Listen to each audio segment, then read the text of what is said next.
There is something about standing on very old land that changes the way a person breathes. You cannot always explain it. You're not always sure what you are feeling. But somewhere beneath your feet, if you go deep enough, there is a silence that is not just absence of sound. It is age. It is weight.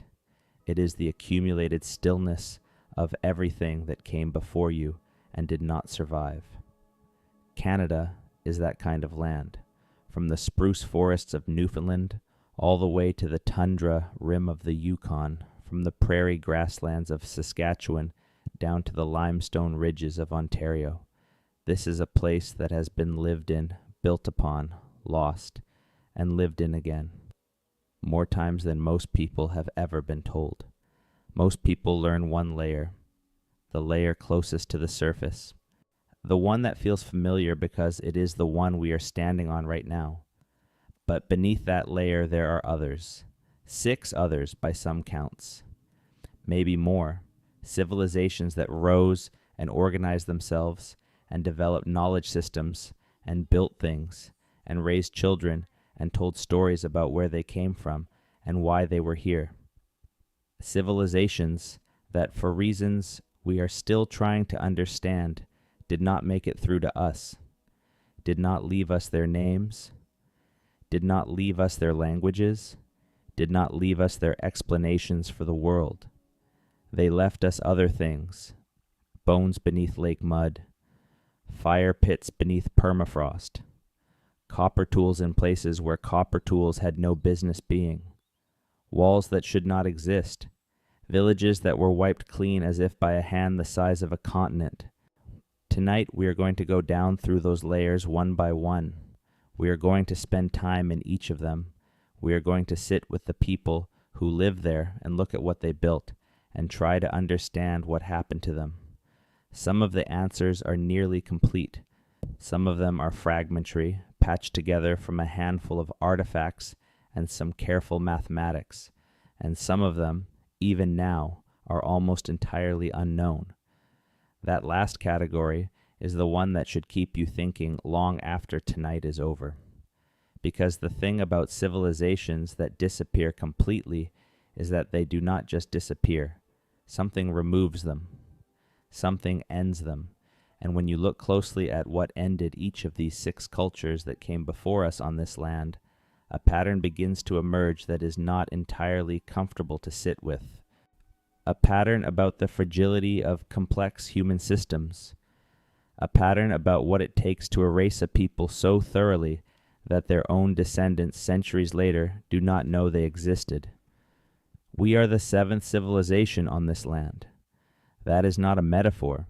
That is as close to a literal statement as the archaeological record allows. And the question worth asking, as you settle in and let the weight of the day begin to lift from your shoulders, is a simple one.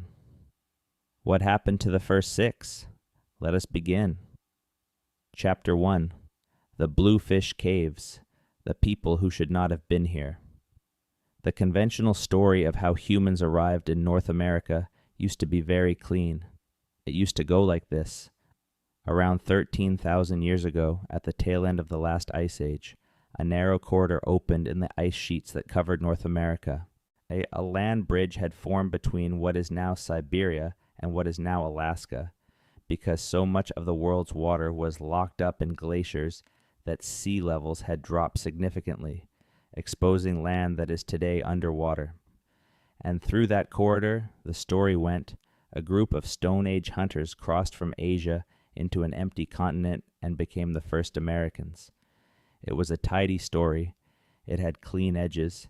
It explained the archaeology that had been found up to a certain point, specifically the Clovis sites scattered across the Great Plains, the oldest of which dated to around 13,000 years ago. Then a cave in the Yukon complicated everything. The Bluefish Caves sit in the hills above the Bluefish River in the northern Yukon, not far from the Alaska border. They were first excavated in the 1970s and 1980s by an archaeologist named Jacques Cinq-Mars, who found exactly what you would expect from an Ice Age hunting site. Stone tools, animal bones, hearth ash, the accumulated debris of human habitation.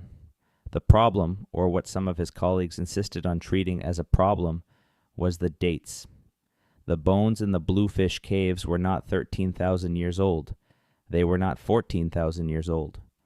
A reanalysis published in 2017 by Lauriane Bourgeon and her colleagues using modern radiocarbon dating techniques on the cut-marked bones arrived at a figure of 24,000 years. 24,000 years.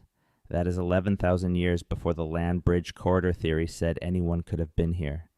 It is a timeline that requires either a complete revision of how people got to North America, or an explanation for how a small group of humans managed to survive in the Yukon during the coldest, harshest period of the last ice age, when glaciers covered much of the continent below them.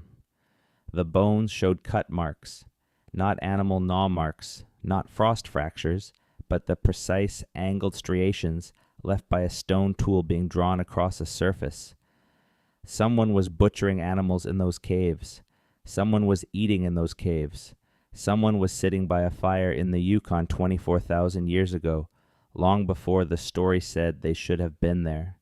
Sink Mars had actually proposed this in the 1980s, and he spent the better part of 2 decades being ignored and marginalized by the mainstream archaeological establishment, which was still heavily invested in the Clovis first model.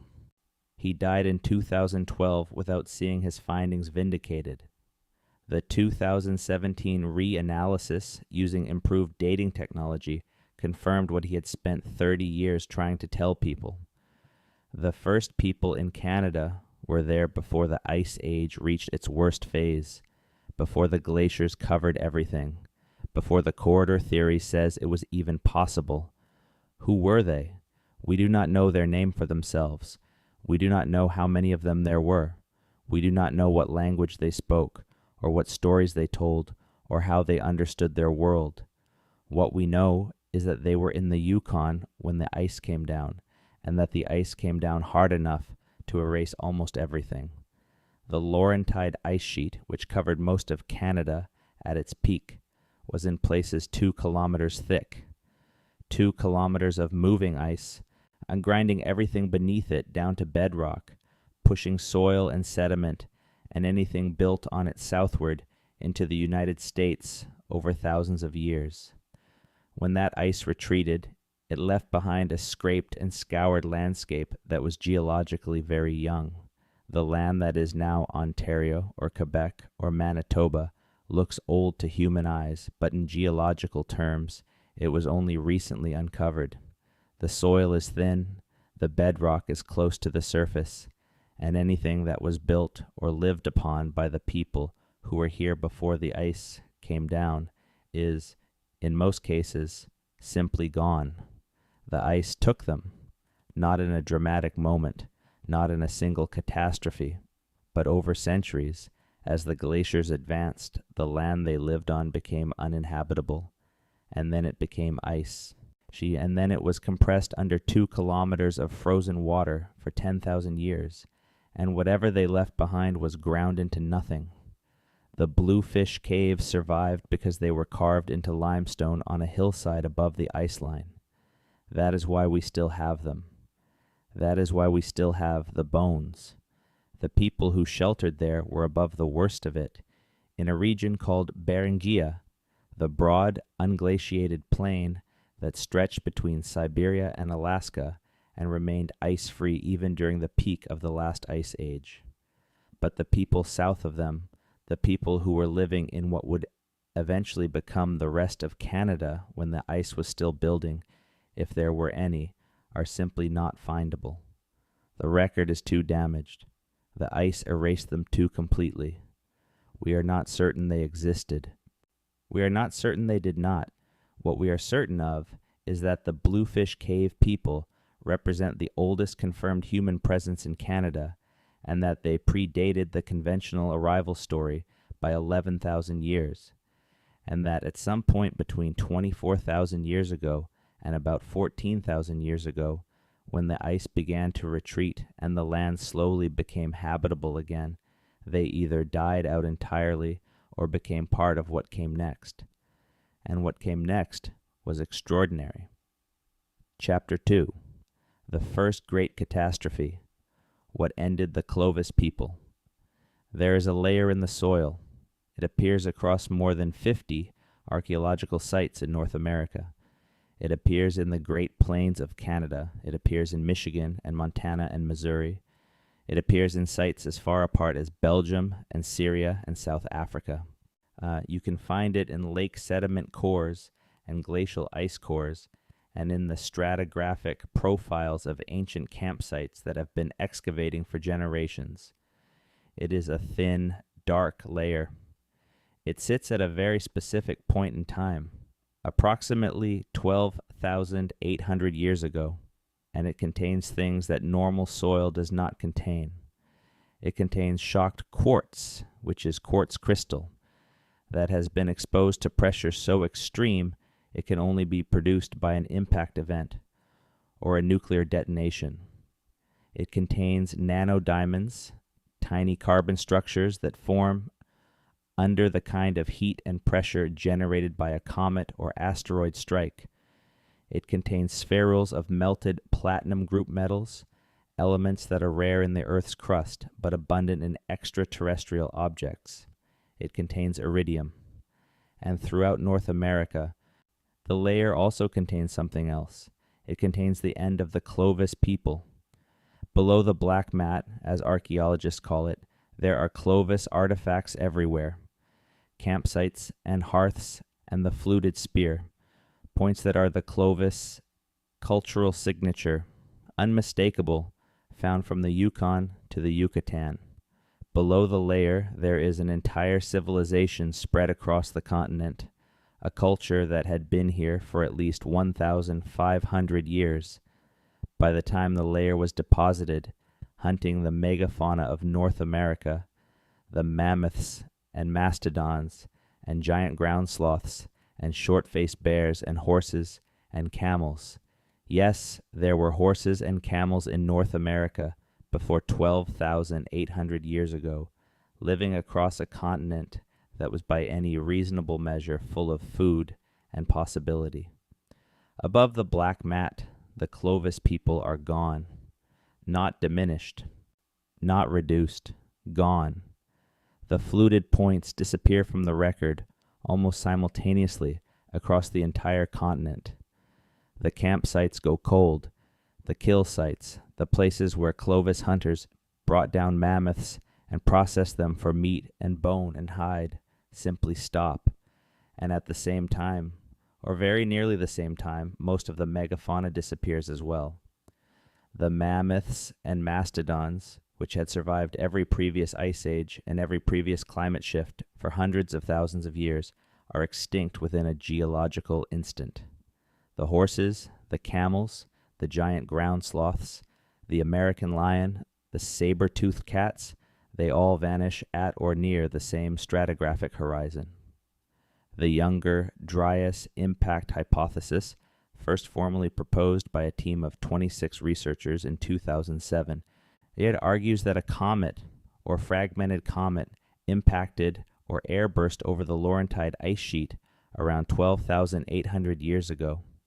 The energy released by such an event, even without a direct ground strike, if the object detonated in the atmosphere over the ice, would have been sufficient to instantly incinerate millions of square kilometers of boreal forest and grassland, trigger catastrophic flooding as the ice sheet partially melted, and inject enough debris and aerosols into the upper atmosphere to trigger a rapid global cooling event.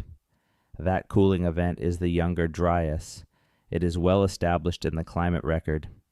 In less than a decade, average temperatures in parts of the northern hemisphere dropped by 8 to 15 degrees Celsius and stayed cold for roughly 1,200 years. For the Clovis people, who were hunting large game across open grasslands, the combination would have been lethal.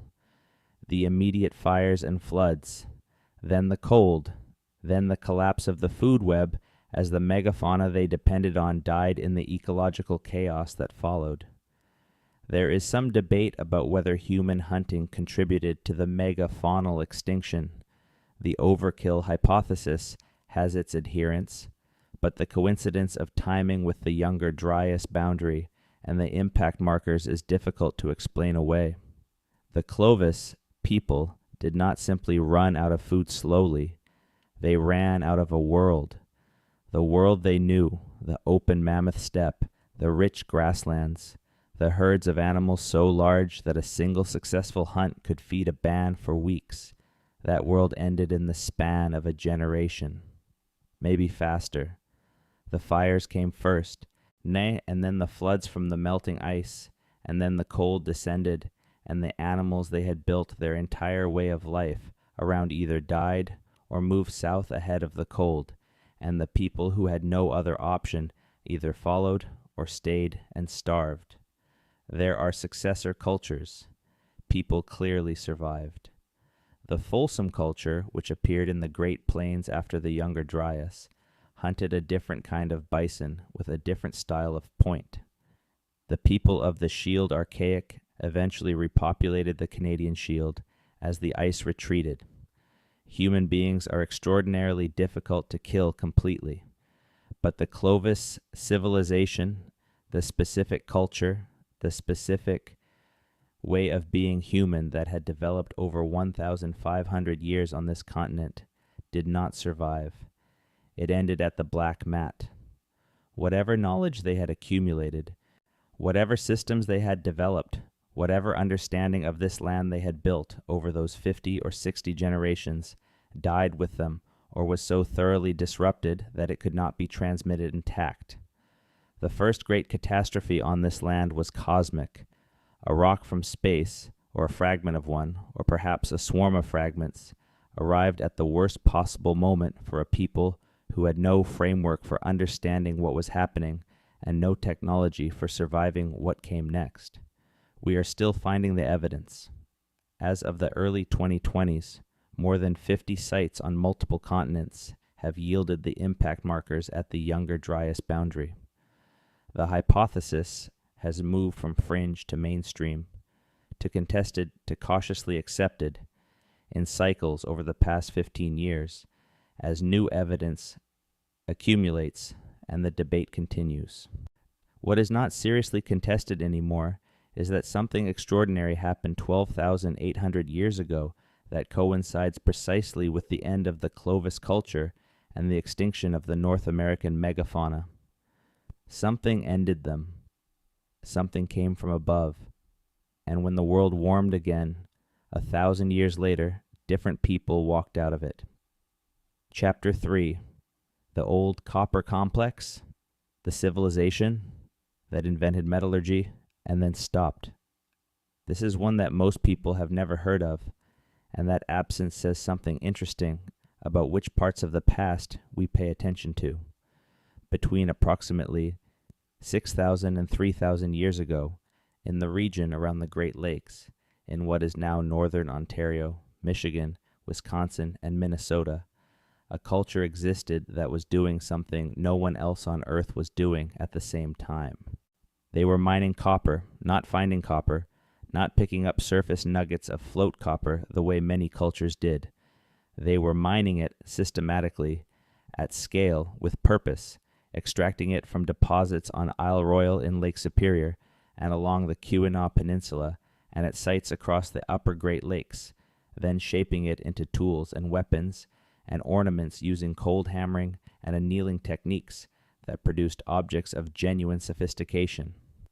The scale of this operation is staggering. Conservative estimates suggest that between 5 and 10 million pounds of copper were extracted from Great Lakes deposits during this period. Some estimates go higher. The copper pits on Isle Royale alone, when European explorers first documented them in the 1700s, numbered in the thousands. Ancient pits, some of them 10 feet deep, with the stone mauls used to break the copper ore still lying in the debris around them. Where did 5 to 10 million pounds of copper go? That is the question that has never been satisfactorily answered. It is worth pausing on the scale of it, because the mind tends to slide past large numbers without fully registering what they mean. 5 million pounds of copper is not a curiosity. It is not a footnote. It is an industrial output, the product of sustained and organized intergenerational labor on a scale that required social coordination, planning, and a division of responsibility across communities and seasons and years. Someone decided where to mine. Someone organized the work parties. Someone managed the distribution. Someone maintained the trade relationships that move finished goods from the upper Great Lakes to Louisiana and Wyoming and New York. That is not the activity of scattered bands living hand to mouth. That is the activity of a civilization with an economy. Some of it has been found.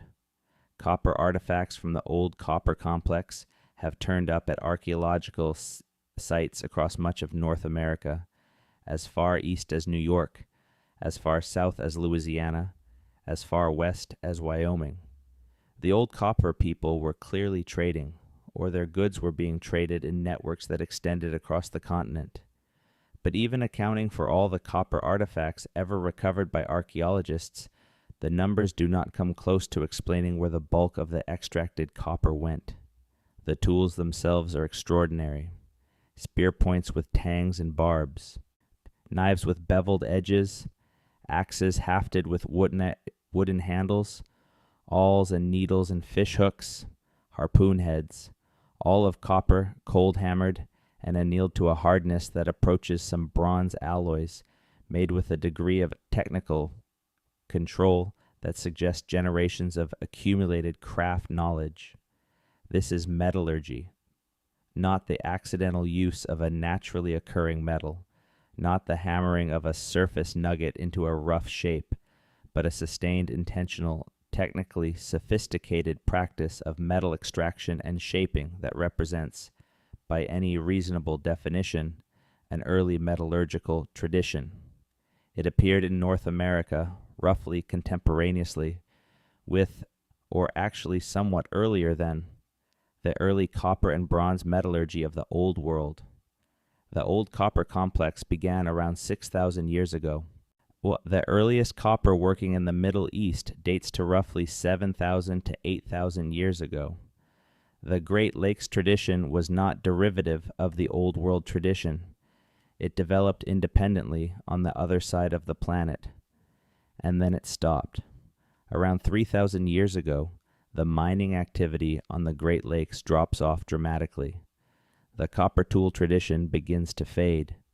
By 1000 BCE, it is essentially over. The pits are abandoned. The craft knowledge, which must have taken generations to accumulate and refine, appears to have been discontinued. Why? The honest answer is that we are not sure. The most common explanation involves climate change. The period between about 3,500 and 2,500 years ago saw significant shifts in the climate of the Great Lakes region, shifts that may have disrupted the wild rice and fishing economies that supported the old copper populations. A declining food base means a declining population.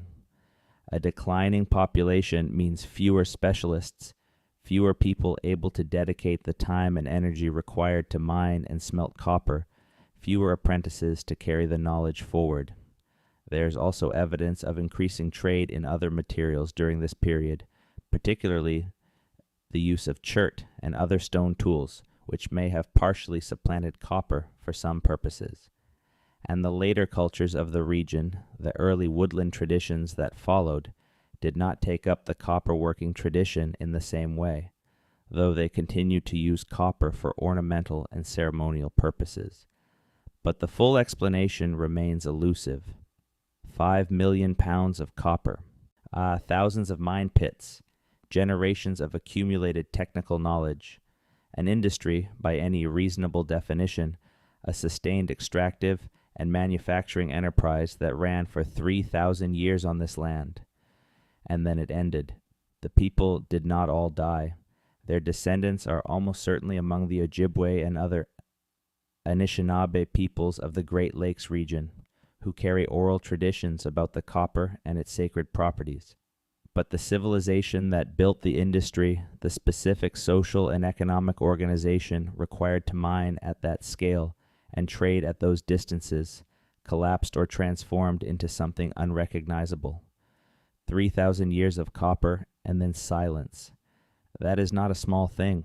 Now, Chapter 4. The Dorset and the Sadler-miut, the Arctic people who lasted longer than anyone knew. The Arctic is its own kind of history. The peoples who lived there faced conditions so extreme that their mere survival for generation after generation is itself a kind of achievement that the rest of us, living in temperate climates, find difficult to fully appreciate. The Arctic winter is dark for months. Temperatures drop low enough to freeze exposed skin in minutes. The food web is narrow, built almost entirely on marine mammals, and accessing it requires technology and knowledge of such specificity that a single failed season can mean starvation. The Dorset people lived in the Arctic for roughly 4,000 years. They appear in the archaeological record around 800 BCE, though their ancestral pre-Dorset culture goes back further, and they inhabited a range that covered most of the Canadian Arctic archipelago, Labrador, Newfoundland, and parts of Greenland. They were not large in number. Population estimates are speculative, but tend toward the low tens of thousands at most, scattered across an enormous territory in small camps that move with the seasons and the animals. They built snow shelters and sod houses. They hunted seals at their breathing holes in the sea ice, a technique requiring patience measured in hours, standing perfectly still above a hole in the ice, waiting for the moment when the seal surfaced to breathe. They hunted walrus and beluga and sometimes bowhead whale. They fished. They gathered berries and eggs in the short summer. And they made some of the most technically refined small-scale sculpture in the ancient world, tiny ivory and antler figures of humans and animals and beings that are neither objects of such delicacy and precision that modern carvers who have examined them find them difficult to replicate. And then around 1000 to 1200 CE, the Thule people arrived from Alaska. The Thule were the ancestors of the modern Inuit. They were technologically more advanced than the Dorset in several significant ways. They had the kayak and the umiak, large open skin boats that could carry crews of hunters across open water. They had the dog sled. They had the toggle-headed harpoon, a design innovation that made it significantly harder for a harpooned whale to pull free. These technologies allowed the Thule to exploit the bowhead whale in ways the Dorset had not. And the bowhead whale is, in caloric terms, a resource bonanza. A single bowhead can feed a community for months. The arrival of the Thule, expanding eastward across the Canadian Arctic during a warm period called the medieval warm anomaly, when open water conditions extended further into the Arctic than usual, was apparently catastrophic for the Dorset. Within a few centuries of the Thule arrival, the Dorset people disappear from the archaeological record across almost all of their former range. It is one of the more remarkable demographic collapses in the human past. A culture that had survived and adapted for 4,000 years simply ending in what amounts to a geological eye blink. How it happened is debated. There is no clear evidence of large-scale warfare, though the two cultures certainly encountered each other. In Thule, oral traditions contain references to the Tunit, the name given to the Dorset people, as beings of great physical strength, but ultimately overcome. Disease transmission is possible but difficult to evaluate archaeologically. Competition for resources is almost certain, since both cultures depended heavily on the same suite of Arctic marine mammals. The most likely answer is some combination of all of these things: competition and disease, and possibly violence, and the straightforward demographic pressure of a technologically superior culture expanding into a range that was already occupied. The Thule were better equipped for the specific ecological context of the medieval Arctic, and the Dorset, who had been optimized for a somewhat different set of conditions, could not adapt fast enough. But here is the part that makes the Dorset story singular. They were not entirely gone. On Southampton Island, in what is now Nunavut, a small community of people, known as the Sadler-miut, lived in complete isolation from all other human groups until 1902. When a Scottish whaling ship, the Active, wintered at Southampton Island in 1902 to 1903, the crew encountered a small community of perhaps 60 to 80 people whose material culture was, by the assessment of everyone who examined it, essentially Dorset. Not Thule, not the culture of the modern Inuit, something older. Their tools, their harpoon styles, their housing, their clothing construction, all match the Dorset archaeological record rather than the historic Inuit record. They were, if the analysis is correct, a Dorset remnant population that had survived on a remote island for 700 years after everyone else assumed their culture was extinct. Isolated from the Thule expansion, isolated from the arrival of Europeans, living, essentially, in the deep past. They died in the winter of 1902 to 1903, most of them, from diseases carried by the Scottish crew. The survivors were absorbed into other Inuit communities, the last living representatives of a 4,000-year-old Arctic civilization surviving against all odds on a remote island at the top of the world and dying in a single winter. We did not know they existed until we killed them. That sentence deserves to sit with you for a moment. It's Chapter 5, Cahokia and the Mississippian, Shadow over Canada. It is important to understand that the great civilizations of North America did not respect the borders we have drawn. The line between Canada and the United States did not exist before the 1700s. It is a political construct. The cultures and civilizations and trade networks that developed on this continent operated across the entire landscape, and many of the things that shaped what would become Canada were set in motion by events far to the south, in the Mississippi River Valley and the Great Lakes Basin and the eastern woodlands. Cahokia is the one to begin with. At its peak, around 1100 CE, Cahokia was the largest city in North America, north of Mexico. It stood where Collinsville, Illinois stands today, just east of present-day St. Louis, and at its height it had a population of somewhere between 10,000 and 20,000 people, with an additional population in the surrounding region that may have brought the total metropolitan area to 40,000 or more. It had a central plaza larger than 30 football fields. It had a platform mound, Monk's Mound, that is still standing, and that contains more volume than the Great Pyramid of Giza.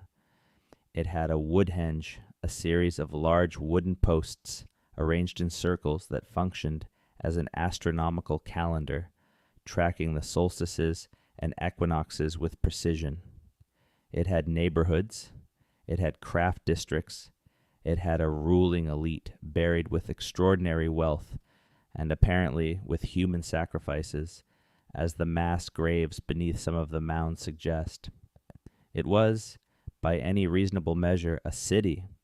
The Mississippian culture that built Cahokia extended its influence across most of eastern North America. Mississippian cultural traits, the platform mounds, the distinctive pottery styles, the shell gorgets and copper plates, the specific iconography of a belief system archaeologists call the Southeastern Ceremonial Complex, appear at sites from Florida to Wisconsin to the margins of the Canadian Shield. The trade networks of the Mississippian world reached into what is now Ontario and Manitoba and Saskatchewan, carrying marine shells from the Gulf Coast and copper from the Great Lakes and mica from the Appalachians, and obsidian from Wyoming. The cultures along the northern margins of the Mississippian world, in what is now southern Ontario and the upper Great Lakes region, were part of this network. They were participants in a continental economy.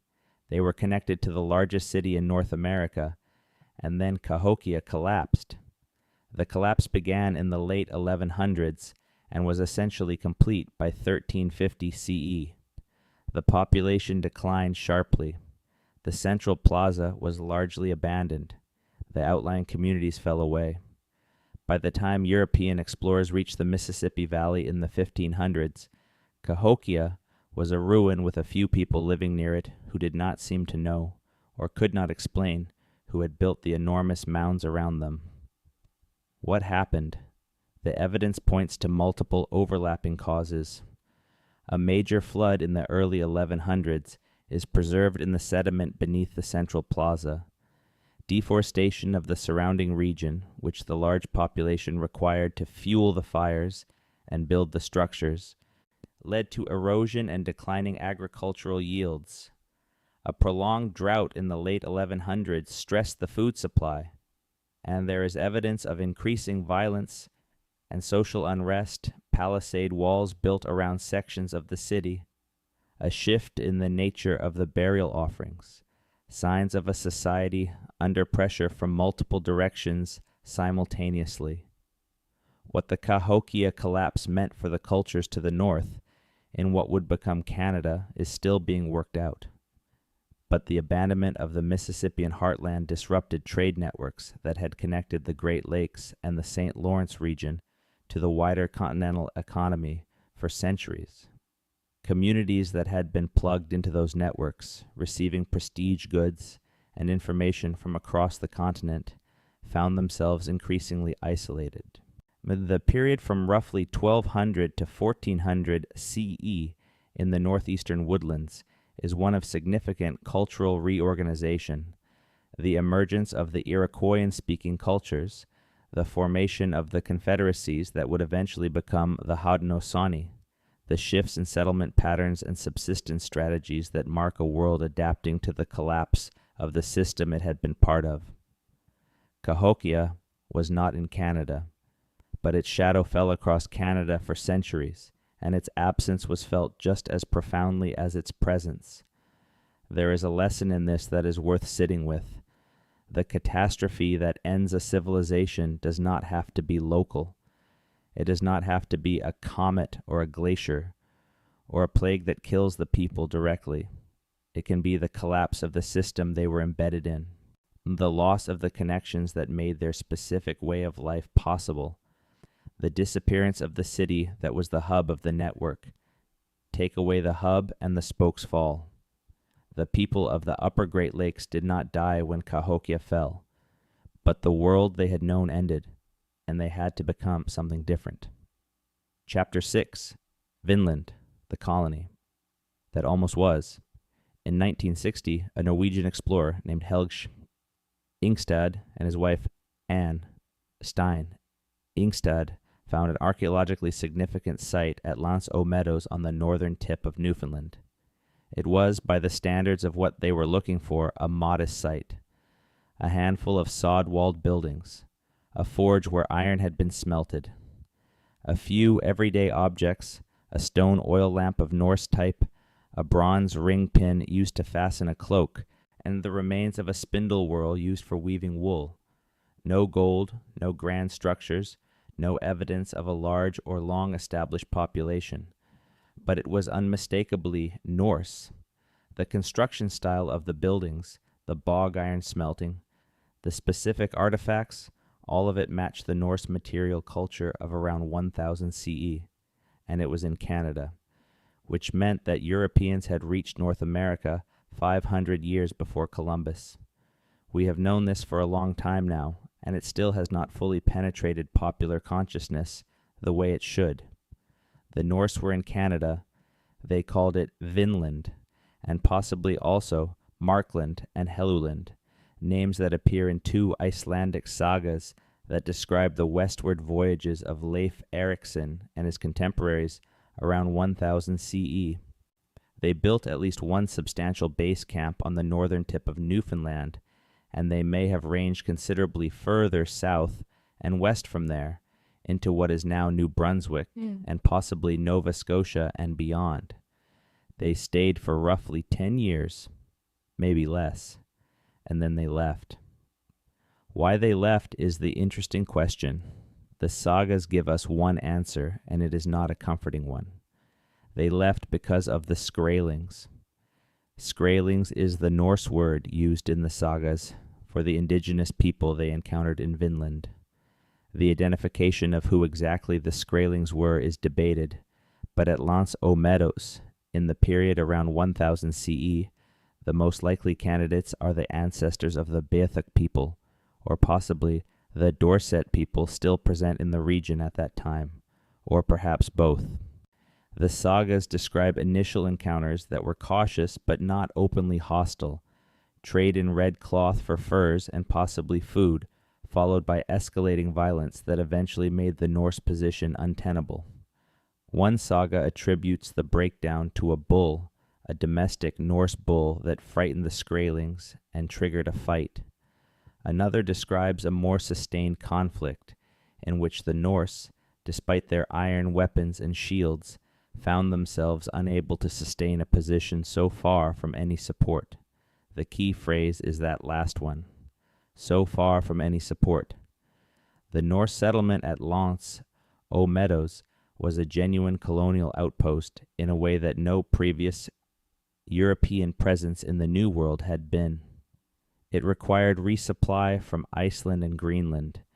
It was operating in a landscape it did not fully understand, one with resources it could not reliably access, facing a local population that had no reason to welcome permanent settlers and the disruption they would bring. The Norse in Greenland, the nearest base, were themselves a small and not particularly wealthy population. The logistical challenge of maintaining a viable settlement at the far end of a 1,000-mile supply line across some of the roughest ocean in the world, while dealing with sustained local resistance, proved too much. They were not defeated militarily. They chose to leave, but they left because staying had become impossible, and it had become impossible primarily because the people who were already here did not want them there. And yet, if they had stayed, if the Norse had found a way to make Vinland work, the entire trajectory of what would become Canada might have been different. A Norse colonial presence beginning in 1000 CE would have established European contact half a millennium earlier under circumstances that were technologically and demographically very different from the later Spanish and French and English contacts. The indigenous populations of North America, which by all estimates were robust and healthy and numerous in 1000 CE, would have encountered Europeans when the gap between their technologies was narrower, when European diseases had not yet built up the specific combination of pathogens that would prove so devastating. It is impossible to know what world might have resulted. What we know is that the world that did result, the world of sustained European contact beginning in the late 1400s and intensifying through the 1500s and 1600s, was catastrophic for the peoples who were already here. And the scale of that catastrophe, the sixth and most devastating erasure on this land, is the one that is still being reckoned with. Chapter 7, the Beothuk, a people, erased in historical time. The Beothuk of Newfoundland have the distinction, if that is the right word, of being the only indigenous people in the documented history of Canada whose complete extinction can be traced in historical records. The last Beothuk, a woman named Shanodithit, died in St. John's, Newfoundland, on June 6, 1829. She was approximately 23 years old. She died of tuberculosis. With her died a language, a complete and specific language for which no close relatives have been definitively identified, meaning that when Shanodithit died, The last person who could think in that language, who could dream in it, who could tell stories in it, died with her. Every Beothuk word she never wrote down, every Beothuk story she never told, every piece of knowledge about how to be Beothuk in the world died in a hospital room in St. John's in the summer of 1829. The Beothuk were the original inhabitants of Newfoundland, the people who had been there when the Norse arrived at Lens, aux Meadows, around 1000 CE, and who are the most likely candidates for the Skraelings of the sagas. They were a woodland people who moved seasonally between the coast, where they hunted seals and gathered food in summer, and the interior, where they sheltered from the harsh winters and hunted caribou. They used red ochre extensively, marking themselves and their belongings and their dead with the iron oxide pigment, leading early European explorers to describe them as Red Indians, a terminology that eventually spread to describe indigenous North Americans. Generally, one of the more remarkable examples of a colonial misunderstanding becoming a continental scale naming convention. When sustained European contact began in the early 1500s, the Beothuk population has been estimated at somewhere between 500 and 2,000 people. The estimates vary widely because no one was counting carefully, and the disruption of contact was already underway before anyone was taking detailed notes. What happened to the Beothuk over the following 3 centuries is a story of incremental erasure that is, in its specificity and its documentation, almost unbearable to read closely. European fishermen, predominantly Basque and Portuguese and then English, began using the Newfoundland coast as a seasonal fishing base in the early 1500s. They occupied exactly the coastal locations that the Beothuk required for summer food gathering. The Beothuk, faced with displacement from their coastal territories, began stealing equipment and food from the fishing stations, partly out of necessity, and partly, it appears, out of a cultural relationship, to exchange that did not align with European concepts of property. The fishermen, who were largely seasonal workers with little interest in or understanding of the people whose land they were using, responded with violence. Individual shootings, organized raids, bounties at various points for Beothuk captives and Beothuk scalps. The Beothuk retreated further and further into the interior. Pushed off the coast, they lost access to the marine food sources that had been a core part of their annual subsistence cycle.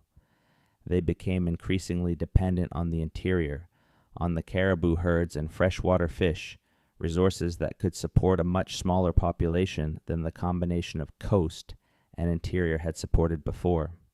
Disease did the rest. Measles and smallpox and tuberculosis moved through a population that had no prior exposure and no immune resistance, and that was already nutritionally stressed and geographically compressed. By the early 1800s, my estimates of the remaining Beothuk population range from a few dozen to a few hundred. By 1820, there were perhaps 20 people left. In 1823, 3 Beothuk women were captured, intending for once, benevolently, by colonists who hoped that making contact with survivors would allow for communication and possibly assistance. 2 of the women, Duda Bochet and her daughter Shanadithit, along with a 3rd woman named Tishwis, were brought to the settlement. Duda Bochet and Tishwis died within months of their arrival, almost certainly of tuberculosis. Shanadithit survived. She lived for 6 more years. She worked as a servant. She learned English. She drew pictures, extraordinary pictures, her attempts to record the history and the material culture and the people of a civilization that was dying. Those drawings, and created in pencil on paper by the last Beothuk, are the richest documentary source we have for understanding how her people had lived. They show wigwams and canoes and caribou hunting and the red ochre ceremonies and the people she had known. She was trying to leave a record. She knew what was happening. She died at 23, and the Beothuk were over. The Beothuk story is not representative of what happened across Canada in the sense that the specific mechanism, the combination of coastal displacement and bounty hunting and disease, was particular to Newfoundland. But the outcome was representative of a broader continental reality. The arrival of sustained European contact, carrying diseases for which indigenous populations had no immunity, in combination with the economic and military pressures of colonialism, Nasset reduced the indigenous population of North America by somewhere between 50 and 90% in the 2 centuries following first contact. The demographic scale of that event is almost impossible to absorb. Estimates of the pre-contact indigenous population of North America range from 2 million to 18 million people, with most modern estimates clustering around 5 to 8 million. By 1900, the indigenous population of the United States and Canada combined had fallen to approximately 375,000 people. If we take 5 million as a conservative pre-contact figure, that represents a 92% reduction. 92%. If 92% of the people in Canada died today in the current year, the remaining 8% would constitute a catastrophe so vast it would define every subsequent generation for centuries. There would be no part of the country that did not carry the scar of it. Every institution, every family, every piece of landscape that had been cleared or built or cultivated would stand as a monument to the absence of all the people who were supposed to have been there. That is what happened. It happened on this land. It happened over the course of 200 years. And because it happened gradually, over generations, and because the people doing the recording were largely the people whose presence had caused the catastrophe, and because the survivors were traumatized and dispossessed and deliberately prevented from transmitting their histories and languages to their children, the full scale of what was lost has been systematically underestimated. We are still trying to count. Chapter 8, The Great Dying, the Invisible Catastrophe that Reshaped a Continent. There is a myth about the land of North America at the moment of European contact. The myth is that the land was empty, or nearly empty, a wilderness, an untouched expanse of forest and grassland and river valley that stretched from coast to coast, inhabited only sparsely by nomadic peoples who moved across it without leaving significant marks. This myth was not an accident. It was constructed, partially consciously and partially through the ordinary human tendency to normalize the reality one sees, to rationalize a colonial project by defining its object as unclaimed and its subjects as people without history. The land was not empty when Europeans arrived in significant numbers in the 1600s, and it just looked empty because of what had happened in the preceding century. The great dying began with Columbus, not immediately and not intentionally, but inevitably. When Columbus and his crew arrived in the Caribbean in 1492, they carried with them the disease burden of the Old World, centuries of accumulated epidemic exposure that had built in European, African, and Asian populations a degree of partial immunity to smallpox and measles and influenza and typhus and a dozen other pathogens that were, for those populations, endemic childhood diseases rather than civilization-ending catastrophes. The indigenous populations of the Americas had been isolated from those pathogens for at least 12,000 years, since the closure of the Bering Land Bridge. Their immune systems had no prior exposure, no antibodies, and no genetic adaptations that might have reduced mortality. When the pathogens arrived, they moved through the population with a ferocity that has no parallel in recorded human history. Smallpox reached the interior of North America decades before European explorers did. It traveled along trade networks, carried by people who were sick or who were carrying the virus asymptomatically.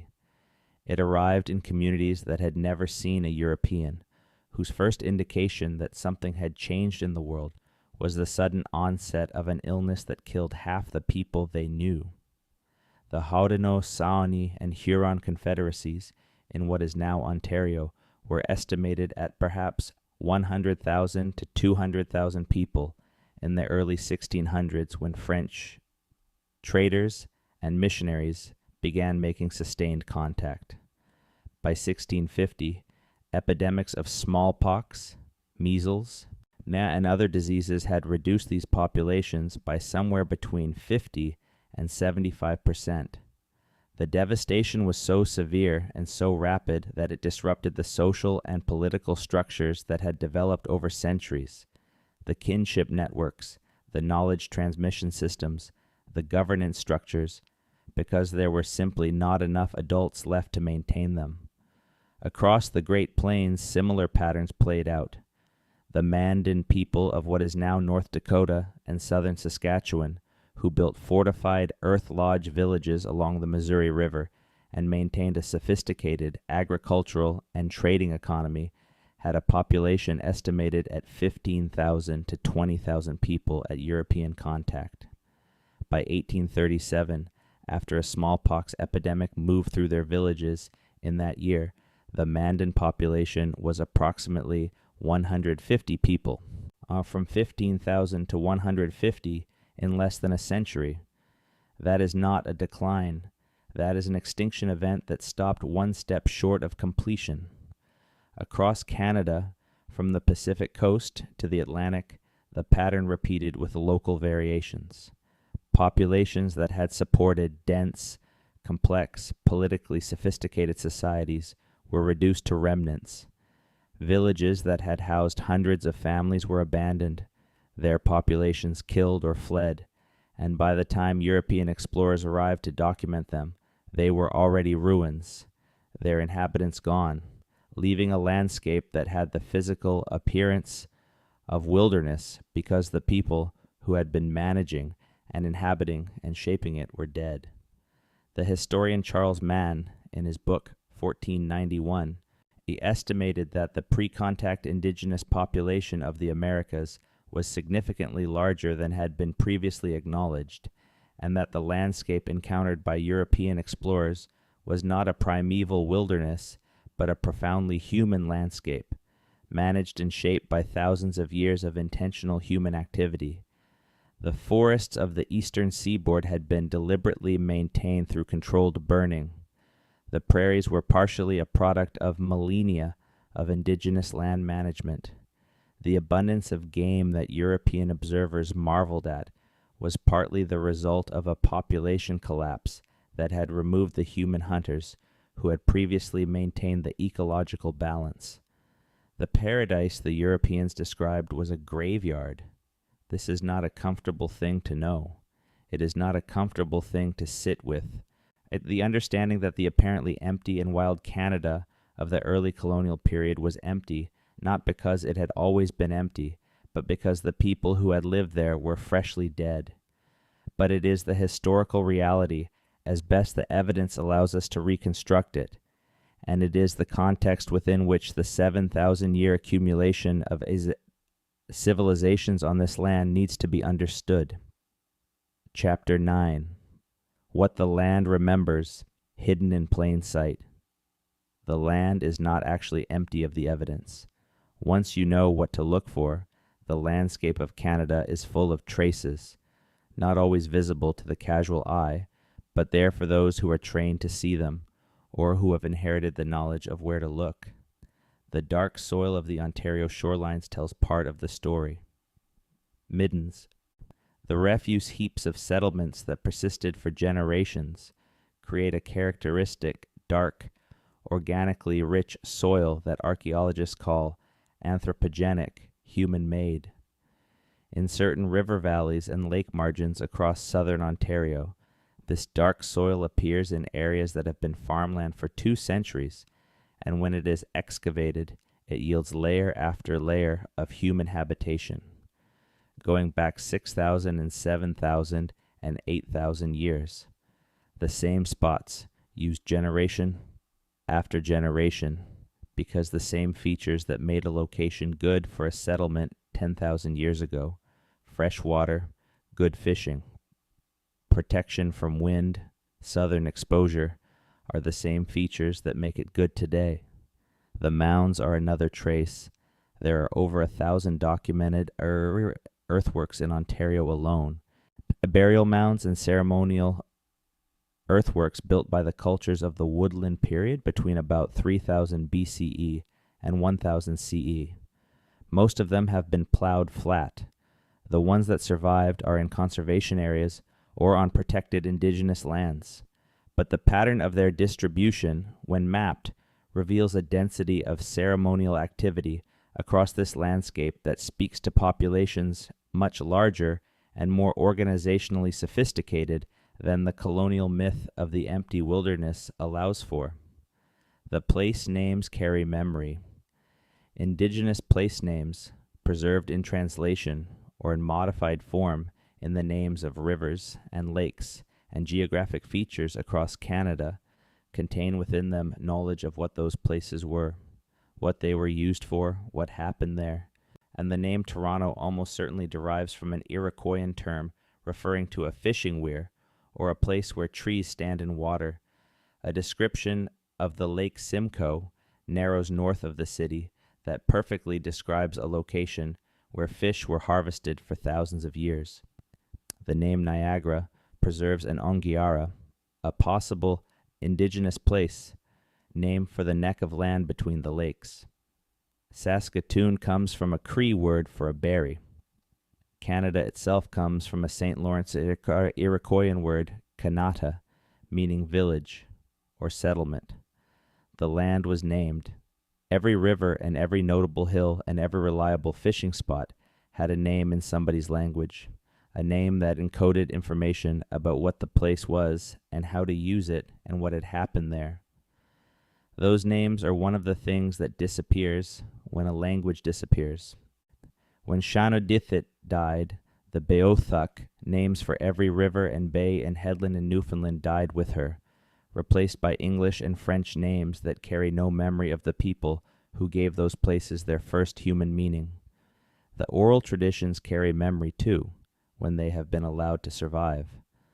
Haudenosaunee oral traditions describe the formation of the Confederacy, the Great League of Peace, as occurring somewhere between 1,000 and 500 years ago, initiated by a prophet figure called the Peacemaker, who brought together 5 nations that had been in a cycle of destructive warfare and established the principles of consensus, governance, and law that made the Confederacy one of the most politically sophisticated state-building achievements in the pre-contact Americas. The political structures developed by the Haudenosaunee, the bicameral deliberative structure, the principle of unanimous consent, the concept of considering the impact of decisions on future generations, are political innovations of genuine intellectual weight, and there is a serious scholarly literature arguing that they had a direct influence on the framers of the United States Constitution and on the development of modern democratic theory. These traditions were not written down, not because the people who held them were incapable of writing, but because writing was not their chosen mode of transmission. They were held in memory and transmitted orally, generation after generation, by people whose entire training emphasized the precision and completeness of oral transmission. And when the residential school system, which operated in Canada from 1883 to 1996, and deliberately removed children from their families and communities and forbade them from speaking their languages or practicing their cultural traditions, it was attacking precisely that system of transmission, the human chain along which that knowledge moved from the past to the present. The knowledge did not all die, but much of it was damaged, interrupted, forced underground, or into the memories of elders who were not allowed to teach it to the children who were taken from them. The last residential school in Canada closed in 1996. That is not the distant past. There are people alive right now who attended those schools as children. There are grandparents alive right now whose grandchildren are the first generation to be taught their own language without the threat of punishment. What was lost in those schools is not fully countable. What was preserved is still being recovered and recorded and passed on. The work is ongoing. Chapter 10, The Archaeology of Absence. What we will never know. There is a question that the evidence cannot fully answer, and it is worth being honest about that. How much is gone forever? The Bluefish Caves gave us evidence from 24,000 years ago, but the Bluefish Caves survived because they were above the ice line. Everything below the ice line for the period of the last glacial maximum, roughly 26,000 to 14,000 years ago, is gone. If there were people living in what is now southern Canada during that period, if there were communities along the river valleys that were later covered by glaciers, their evidence is destroyed. The ice took it. We will never know. The coastal sites are another gap, and sea levels were dramatically lower during the Ice Age, which means that the coastline of Canada 15,000 years ago was in many places far offshore from where it is today. Any coastal settlements from that period are now underwater, submerged by the rise in sea levels as the glaciers melted. Archaeological sites on the continental shelf off the coasts of Nova Scotia and British Columbia and Newfoundland are technically findable, in the sense that underwater archaeology is a real discipline, but the scale of what is out there and the cost and difficulty of working in those environments means that the coastal Ice Age sites are, for practical purposes, inaccessible. The organic materials are another absence. Wood, bark, hide, plant fibers, the materials that most human cultures use for the majority of their toolkit, the everyday items that make up most of what a culture actually is, preserve extremely poorly in most conditions. What survives archaeologically is stone and bone and fired clay. The rest disappears in decades to centuries.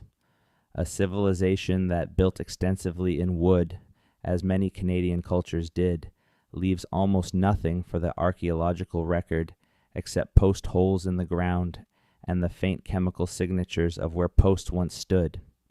And then there is the question of what we are not looking for. Archaeology is, to a significant degree, shaped by what questions researchers think to ask and where they think to look. The history of North American archaeology has been shaped by the theoretical and cultural assumptions of the researchers who dominated the field for most of the 20th century, and researchers who were largely European or Euro-American in background and who operated with assumptions about what counted as significant, what counted as civilized, what counted as worth studying, that shaped what they looked for and what they found. The Clovis first model is an example of this. For decades, the evidence that people had been in the Americas before 13,000 years ago was dismissed or minimized, not because the evidence was weak. Cinq-Mars's Bluefish Cave evidence was methodologically sound by the standards of the time, but because it did not fit the dominant theoretical framework. The framework was so powerful that it took decades and a significant improvement in dating technology to force the revision. What else are we missing because we are not looking for it? Or because our theoretical frameworks have not yet evolved to the point where we would recognize it if we found it? The honest answer is that we do not know. We cannot know what we do not know.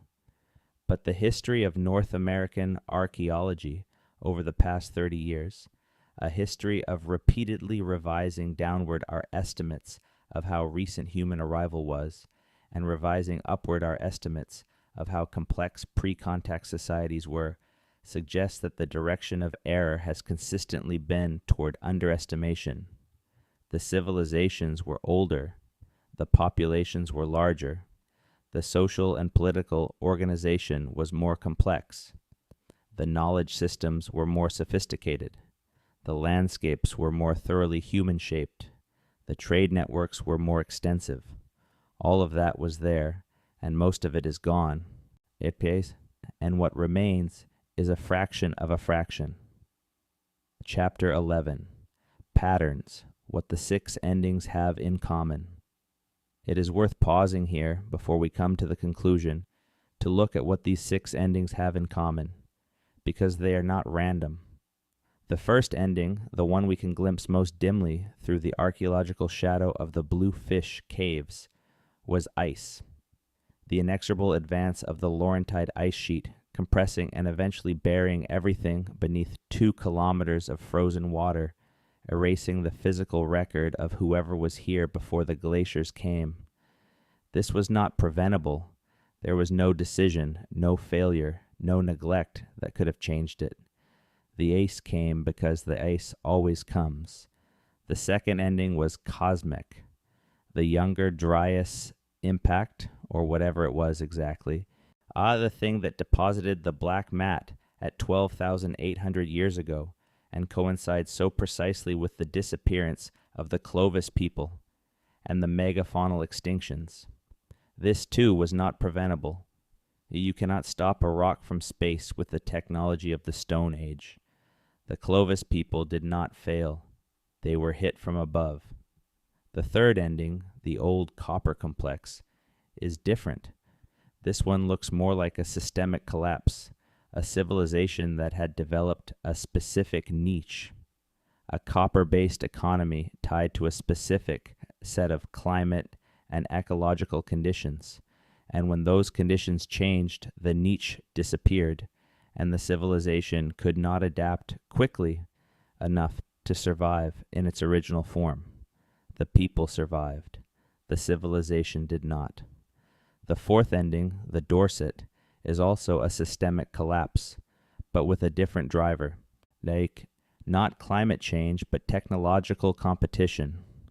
A more technologically capable culture expanded into the same ecological space and occupied it more efficiently, and the less capable culture did not find a way to coexist or transform and was eventually reduced to a remnant. The fifth ending, the Cahokia and Mississippian collapse, looks most like what we would now call a sustainability failure. A civilization that overexploited its resource base, that cleared too many trees and drew too many people into a single urban concentration and built a system so complex that it could not survive the combination of environmental stress and the social disruption that followed from it. The warning signs were there in the data, in the flood and the deforestation and the declining yields. The response was not adequate to the challenge. The sixth ending is the one that does not fit cleanly into any of the previous categories because it has not ended. It is ongoing. The consequences of European contact and the Great Dying and the colonial project and the residential school system are not historical events in the sense of being over. They are present realities, still shaping the lives of indigenous people in Canada and across North America every day. The process of reckoning with what was lost and recovering what can be recovered and rebuilding what was destroyed is not complete. It is happening right now. What these endings have in common across their different mechanisms is that they were each irreversible in the short term. Once the ice came, you could not go back to before the ice. Once the comet hit, you could not go back to the mammoth steppe. Once the copper economy collapsed, the knowledge of how to mine and smelt copper at that scale was gone within a few generations, and the people who might have rebuilt it did not have the information. Once the Thule arrived in the Arctic, the Dorset could not unmeet them. Once Cahokia fell, the continental trade network it had anchored could not be reassembled from below. Once the Great Dying swept through, the populations that were gone, and the knowledge they carried was gone with them. Civilizations are more fragile than they appear from the inside. From the inside, when things are working, when the food is reliable, and the social order is stable, and the knowledge is being transmitted, and the children are growing up, and the stories are being told, a civilization feels permanent. It feels like the natural order of things. It feels like it will always have been this way and will always be this way. It never always will be. Chapter 12. The seventh civilization, what we carry and what we owe. We are the seventh. That is not a scientific claim. The boundaries between civilizations are not clean. The endings are not always total. The beginnings are not always clearly demarcated. The number 7 is a framework, a way of organizing what the evidence suggests about the layered human history of this land, not a fact that can be defended to 2 decimal places. But the underlying reality it points toward is as solid as the archaeological record allows it to be.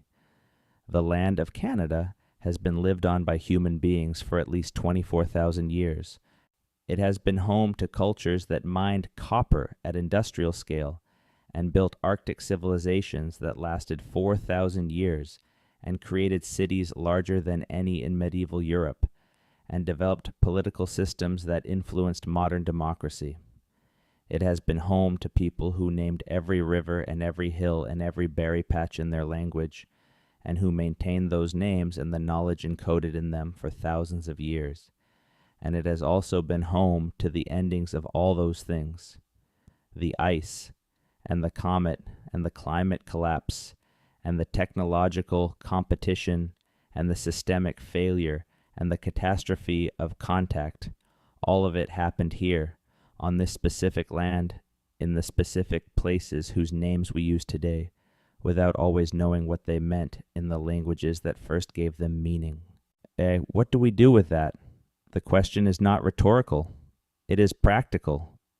What do you do when you are standing on 6 layers of civilization, when you are the 7th in a sequence that has not shown any particular tendency toward permanence? One answer is nothing. The endings were diverse enough in their causes that there is no single lesson, no clear warning that the 7th civilization is in special danger of becoming an 8th. You can look at the Younger Dryas impact and conclude that cosmic catastrophes are possible but low probability in any given human lifetime. You can look at Cahokia and conclude that large, complex urban civilizations are possible to sustain if they manage their resource base carefully. You can look at the Dorset and the Beothuk and conclude that the vulnerable ones are the small and isolated populations, and not the large and connected ones. But another answer, and this is the one worth sitting with as you let your breathing slow and the room around you get quieter, is attention. The things that ended the previous 6 civilizations on this land were not, for the most part, secret. The climate was changing. The ice was advancing. The resource base was being depleted. The trade networks were fragmenting.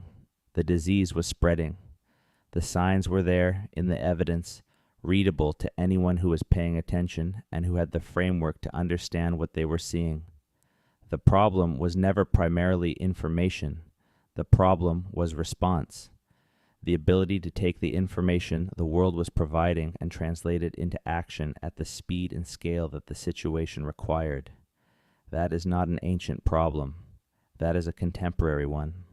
The land you are sitting on or lying on as the night deepens around you and the sounds of the house settle into the familiar rhythm of wherever you are right now, is the same land that the copper miners worked, and that the Dorset family sheltered on, and that the Clovis hunters crossed, and that the Beothuk, named in a language no living person now speaks.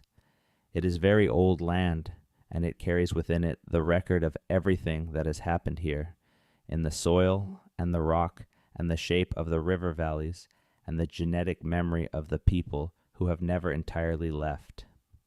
The 7th civilization is not guaranteed a better outcome than the previous 6, but it does have something none of the others had, which is the record of all of them. The archaeological evidence, the oral traditions, the ones that survived, the scholarship and the science and the testimony of the descendants of the people who lived through the worst of it. We know what happened, or we are coming to know. That knowledge does not make us safe, but it makes us responsible in a way that we cannot undo by pretending we don't have it. The question that the land is asking, the question that comes up out of the 6 layers beneath your feet, is what we are going to do with what we know. Chapter 19.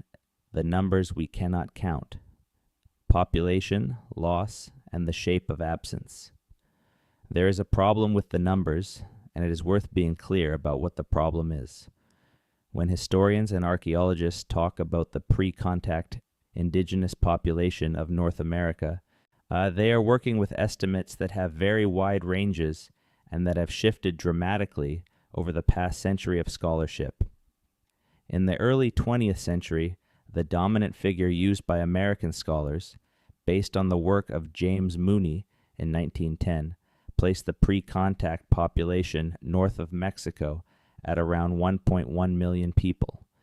By the late 20th century, that estimate had been revised upwards several times, and the current mainstream scholarly range places the pre-contact population of North America north of Mexico at somewhere between 5 million and 18 million people, with many researchers settling on figures in the 7 to 12 million range. That is a difference of between 4 and 16 times the original estimate. In other words, we were wrong about the size of the population by at least a factor of 4, and possibly by a factor of 16. How does something like that happen? How does a century of scholarship underestimate the original population by that magnitude? Part of the answer is methodological. The early estimates were based primarily on post-contact population counts, that is, on the numbers of people recorded by European explorers and colonial administrators after epidemics had already swept through. If the first reliable count you have was taken in 1650, and the population had already been reduced by 60 or 70% by that point, your estimate of the pre-contact population will be proportionally wrong. Part of the answer is ideological. The colonial project was easier to justify if the land being claimed was sparsely populated by peoples with no significant political or economic organization. The myth of the empty wilderness served a political function. Estimates that supported the myth were received more favorably than estimates that challenged it, and the scholarly culture of the early 20th century was not free of these pressures. And part of the answer is simply that the evidence was interpreted too conservatively for too long. The complexity of the archaeological record for many North American cultures was not recognized or acknowledged, and the sophistication of pre-contact social and political organization was systematically underestimated, which in turn led to underestimates of the population sizes those systems could support. The correction of these estimates over the past 50 years has been one of the most significant revisions in the history of North American scholarship, and the full implications of the corrected estimates have not yet been absorbed into the popular understanding of North American history. If the pre-contact population of Canada and the United States was 7 to 12 million people, and if that population was reduced by 75 to 90% in the 2 centuries following European contact, then the number of people who died is somewhere between 5 and 10 million individuals. 10 million people gone within roughly 2 centuries. The Black Death, which killed perhaps a third of Europe's population in the 14th century, is widely regarded as one of the most catastrophic events in European history, an event that fundamentally reshaped European society, culture, economy, and thought. It killed somewhere between 30 and 50 million people out of a European population of perhaps 75 million. The demographic catastrophe of the Americas, proportionally, was considerably worse, and it has not been treated in the popular understanding of history as the catastrophic event it was. This matters not just as a matter of historical accuracy, though it matters for that reason too. It matters because the scale of the loss shapes the scale of what survived, and the scale of what survived shapes the scale of what is available to be recovered and transmitted today. If 10 million people died and their knowledge died with them, then the knowledge that survived is a fraction of what existed.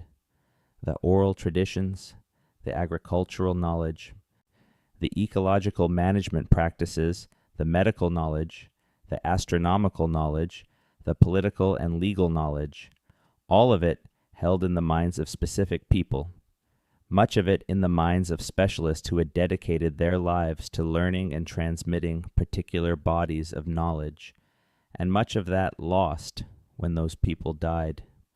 The survivors carried what they could. They always do. Human beings are resilient in this specific way. We carry what we can. We piece together what we have. We find ways to transmit forward the most essential things, even under conditions of catastrophic loss. But 10 million people is 10 million lives and 10 million lifetimes of accumulated knowledge and 10 million threads in the fabric of cultures that had been building for thousands of years. And when those threads are cut, the fabric does not survive intact. We are working with a partial record. We are always working with a partial record. And the partiality is not random.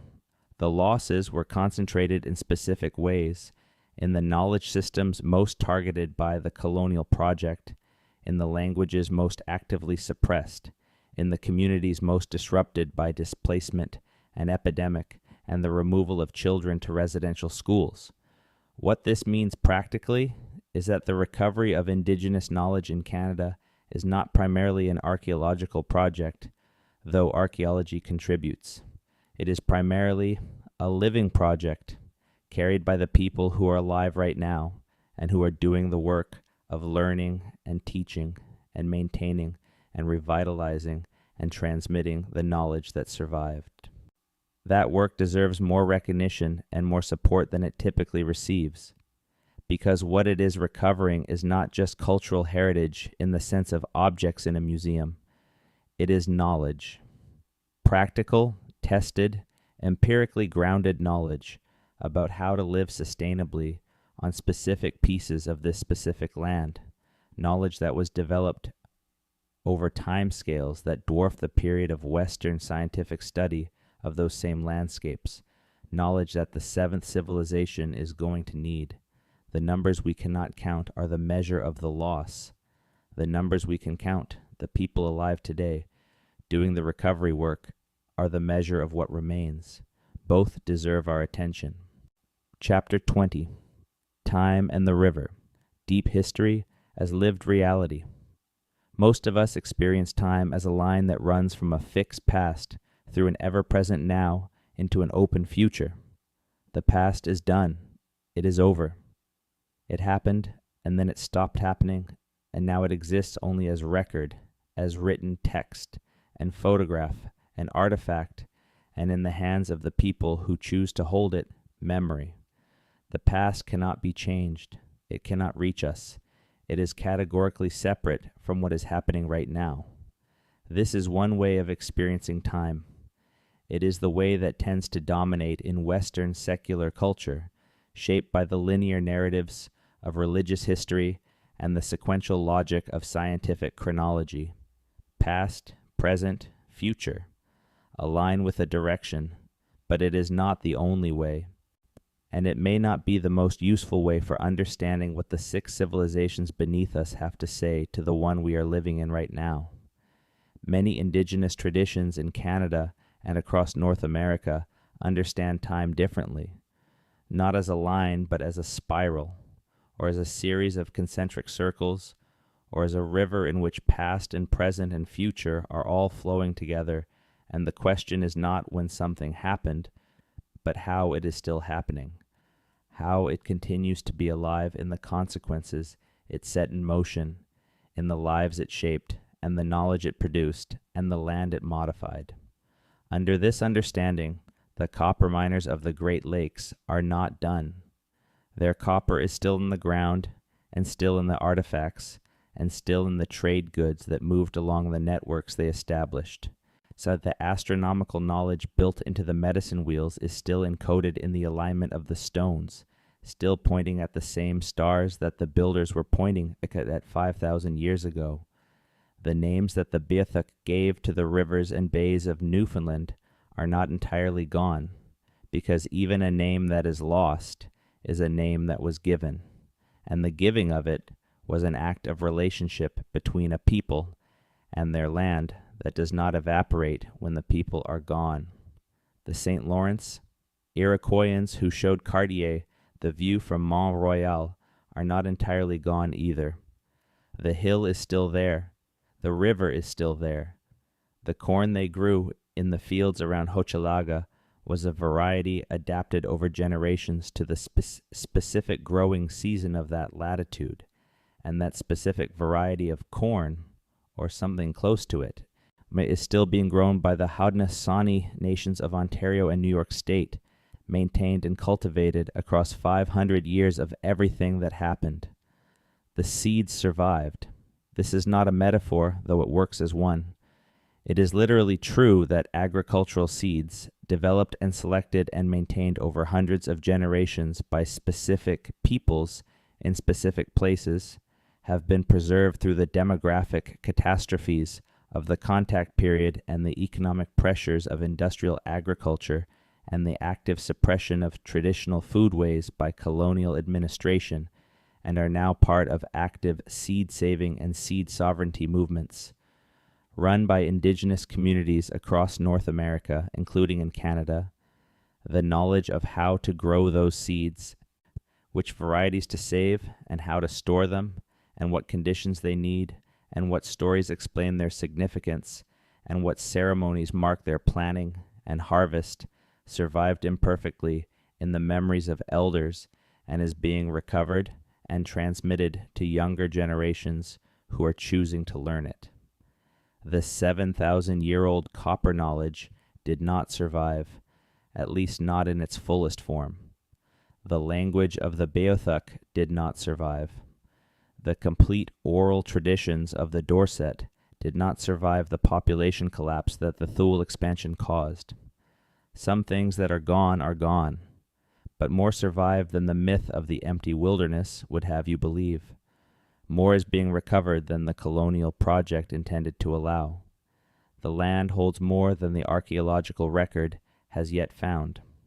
The oral traditions contain more history than Western scholarship has yet learned to read. And the people, the descendants of all these layers, are here, alive, working, teaching, claiming, restoring.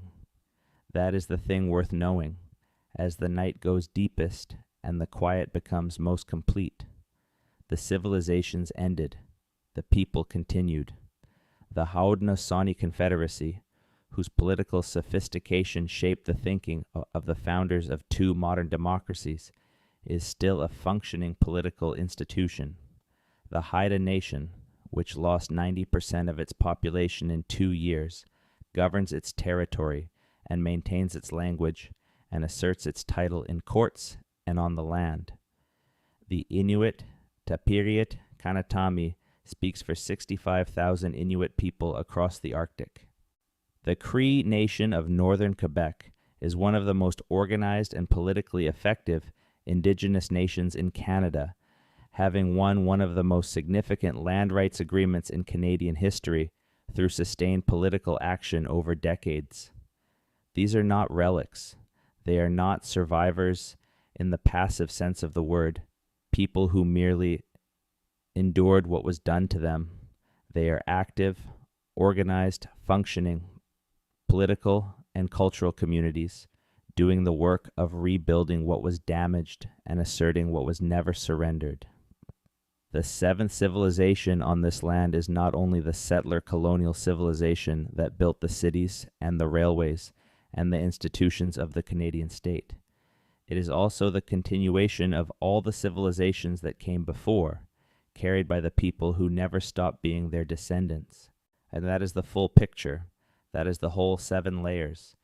And it changes what it means to stand on this land when you understand that you're not standing on an empty inheritance, but on something alive, something that has been fighting to remain alive for 10,000 years and has, against considerable odds, succeeded.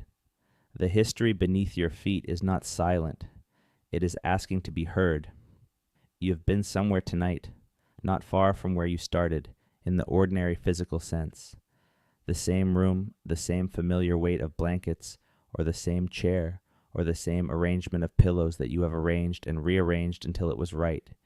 Your body has not moved much, but the mind has been moving through 24,000 years of human time on a single piece of land, and that is not nothing. What I hope you take with you as you cross the threshold from waking into sleep is not anxiety. There is nothing to be done about any of this tonight. The younger Dryas comet is long gone. The copper miners are long gone. Shanaudithit died nearly 2 centuries ago, and the Sadler-miut died on that island, and there is no reversing those specific moments. What I hope you take with you is weight, in the good sense, the weight of knowing that the land is deep, that the silence of an empty landscape is never really silence, not if you know how to listen to what the soil is saying, that the people who came before you on this land were people, in the fullest sense of the word, people who loved their children and told their stories, and built things worth building, and knew things worth knowing, and were not able, in the end, to keep all of it. And that something of it remains, the land remembers. The oral traditions, where they survive, remember. The archaeology remembers. The place names, and the river names, and the hills with the particular shapes that they have, because they were pushed into those shapes by ice 2 kilometers thick, they remember. We are the 7th civilization on this land. That is not a burden, or not only a burden. It is also an inheritance. Sleep well. If this kind of history is what you come here for, the deep kind, the kind that tries to go all the way down through the layers to where the evidence runs out and the mystery begins, then you are exactly where you are supposed to be. There is more. There is always more. The land does not run out of stories. Come back when you are ready. Good night. Chapter 13. The Street. May Lawrence Iroquoians, the vanished villagers. When Jacques Cartier sailed up the St. Lawrence River in 1534 and returned in 1535, he encountered a people he had not expected. They were not nomadic. They were not scattered bands of hunters moving across the landscape with the seasons. They were settled. They had built villages, large palisaded villages of longhouses that could contain hundreds of people, and they had planted fields of corn and beans and squash, the 3 sisters of the Iroquoian agricultural tradition, and they spoke a language that has been classified by linguists as a distinct branch of the Iroquoian family, related to, but not identical to, the languages of the Haudenosaunee Confederacy to the south. Cartier gave us the names of 2 of their settlements, Stadacona, near the site of present-day Quebec City, Yafre, and Hochelaga, where Montreal now stands. He described the villages in some detail, the construction of the longhouses, the arrangement of the palisade walls, the fields of corn outside the walls. He recorded some words of their language. He brought some of their people back to France, including the 2 sons of a chief named Donnacona, a kidnapping that Cartier appears to have regarded as unremarkable. When Samuel de Champlain arrived in the same region 70 years later, in 1603, the St. Lawrence Iroquoians were gone. Not moved, not dispersed temporarily, gone. The villages Cartier had described were not there. The people who had met Cartier were not there, and their descendants were not there. The entire culture, with its distinctive language and its agricultural villages and its specific position at the mouth of the interior river system, had disappeared in the 70 years between the 2 French expeditions. What happened? This is one of the enduring mysteries of early Canadian history, and the answer, such as it is, involves a combination of evidence and inference that has not yet reached consensus. One hypothesis is warfare. The St. Lawrence Iroquoians occupied a strategic position at the gateway between the interior and the Atlantic, and they were surrounded by other Iroquoian-speaking peoples, the Haudenosaunee to the south, and the Wendat to the north and west. Evidence of conflict, burned villages, skeletal trauma, defensive palisades is present in the archaeological record of the St. Lawrence Valley in the late 1400s and early 1500s, suggesting that the region was contested and that the St. Lawrence Iroquoians were under pressure. A second hypothesis involves disease. The timing of Cartier's visits, 1534 and 1535, placed the St. Lawrence Iroquoians in contact with Europeans at a very early stage. Even if no epidemic swept through immediately following Cartier's departure, the introduction of European diseases into the trading networks of the St. Lawrence Valley in the late 1530s could have initiated a demographic collapse that, combined with the military pressure from neighboring groups, proved fatal to a society already under stress. A third hypothesis suggests that the St. Lawrence Iroquoians were not destroyed but absorbed, that the survivors of whatever catastrophe overtook them were incorporated into the Wendat or Haudenosaunee confederacies, losing their distinct identity in the process of being folded into larger political units. None of these hypotheses has been proven. The evidence is fragmentary, and the absence of the people themselves makes it impossible to recover a first-hand account. We have Cartier's descriptions, which are detailed enough to establish clearly that a significant population lived in the St. Lawrence Valley in the 1530s, and we have the absence that Champlain documented in 1603, and we have the archaeology of the intervening period, and we have the debates of scholars working with inadequate data to reach conclusions that the data cannot firmly support. What we have with certainty is an absence.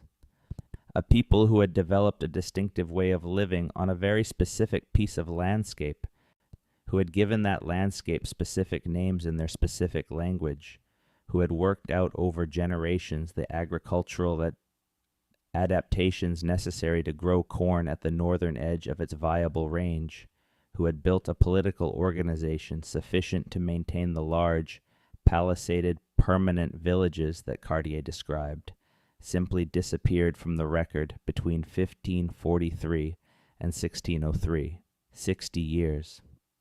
The same people who greeted Cartier at Hochelaga, who showed him the view of the river from the hill he named Mont Royal, whose chief sat with him and fed him and allowed him to spend time in their village, are gone within living memory of that encounter.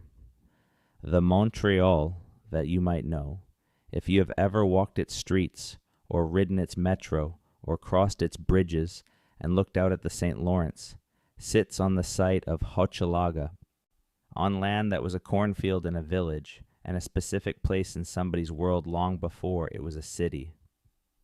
The plaque marking the site of the original village is in a neighborhood called Westmount. Most people walk past it without reading it. The land remembers, even when we have stopped paying attention. Chapter 14. The Medicine Wheel Builders, the Prairie Astronomers. In the shortgrass prairie of southern Alberta, on a ridge above the Oldman River, there is a structure that most people driving past on the highway below would not notice. It is made of stones. The stones are not large. Individually, not dramatic or impressive in the way that Stonehenge is impressive, not obviously intentional in the way that a pyramid is obviously intentional. They are just stones laid on the surface of the prairie in a pattern, a circular pattern with a central cairn and a series of lines radiating outward from the center to the outer rim, and sometimes additional cairns placed at specific points along the outer ring. It is called a medicine wheel, though that is a European name applied retroactively to a tradition that preceded the term. The Majorville medicine wheel in Alberta has been dated to approximately 5,000 years ago, making it older than Stonehenge, which began its main phase of construction around 4,500 years ago. There are over 70 documented medicine wheel structures across the Canadian prairies and the adjacent northern plains states, ranging in age from the Majorville wheel to structures built as recently as a few centuries ago. What were they? The astronomical alignment hypothesis is the one with the most physical evidence behind it. Detailed survey work by the astronomer John Eddy in the 1970s showed that the lines radiating from the central cairn of the Bighorn Medicine Wheel in Wyoming, one of the best preserved examples in the United States, aligned precisely with the rising and setting points of specific bright stars at the summer solstice, including Aldebaran, Rigel, and Sirius. The sunrise alignment at the summer solstice is also precise. These alignments are not coincidental. The probability of this many accurate astronomical alignments occurring by chance in a randomly placed stone structure is vanishingly small. Medicine wheels were, in part, astronomical instruments. They were calendars built into the landscape, large enough to be accurate, constructed in stone so they would persist, placed on high ground where the horizon was clear and the sight lines to the star rise and set points were unobstructed. But they were also, clearly, more than that. The central cairns contain offerings, objects placed by people who regarded the structures as sacred or ceremonially significant. The fact that medicine wheels continue to be built over a span of at least 5,000 years, with the most recent examples post-dating the Majorville wheel by nearly 5 millennia, suggests that they were part of a living tradition of practice rather than a one-time engineering project. Who built the earliest ones, the Majorville wheel, and the other ancient structures, is not known with certainty. The prairie was populated by many different cultures over 5,000 years, and attributing specific structures to specific peoples is difficult when the structures are minimally datable and the archaeological context around them is often limited. What the oral traditions of several plains nations say, when they have been willing to share them, is that the medicine wheels are old, older than memory, older than the stories that explain why they are there, and that they belong to the land itself as much as to any particular people. The knowledge that went into building them, the astronomical knowledge required to identify the specific star alignments and to place the stones with the precision that the surveys have documented, was sophisticated. It was the product of generations of careful observation, of people watching the stars rise and set night after night and tracking the patterns and translating the patterns into an understanding of time and season and the structure of the sky. That knowledge, like the copper-working knowledge of the old copper complex, was held by specific people in a specific tradition, and it was transmitted person to person through the teaching relationship. When the demographic catastrophe of European contact swept through the plains populations, that chain of transmission was broken in ways that are still being repaired. Some of the knowledge survived, some did not. The medicine wheels themselves survived, as they were always going to survive, because stones placed on the prairie do not easily disappear. They outlasted the people who built them, and the people who could explain them, and the people who carried the full tradition of why they were there and what they meant. They are still there. You can drive to them. You can stand at the center cairn and look out along the lines toward the horizon and feel the precision of the placement, the way the design of the structure locks itself to specific points in the sky with an accuracy that required generations to achieve. The astronomers who built them are gone. Their work remains. Chapter 15. The Haida Gwaii Connection, the edge of the world at the rim of ice. The islands called Haida Gwaii, the ancient name meaning something close to the islands of the people, sit off the northern coast of British Columbia, about 130 kilometers from the mainland, a rugged archipelago of dense rainforest and rocky coastline, and weather that comes straight off the North Pacific with nothing to slow it down. The Haida people have been there for a very long time. How long is one of the questions at the active frontier of North American archaeology. The conventional estimate based on well-dated archaeological sites is approximately 13,000 years, but the geological and genetic evidence suggests something more complex and potentially much older. During the last ice age, when the glaciers covered most of the British Columbia coast, Haida Gwaii was not completely glaciated. Parts of the islands remained ice-free even during the glacial maximum, a kind of refugium, an island of habitable land in a landscape of ice. The marine resources around the islands, the fish and shellfish, and marine mammals that the cold, nutrient-rich Pacific waters of that coast have always supported, were available even during the worst of the Ice Age. If there were people on or near the coast before the Ice Age reached its peak, Haida Gwaii and the rocky continental shelf around it would have been one of the few places they could have remained. The kelp highway hypothesis, developed by a group of researchers including John Erlandson, argues that coastal migration along the rim of the North Pacific, using the productive kelp forest ecosystem that runs from Japan to Alaska to California as a food resource corridor, may have been an early and important route for human movement into the Americas.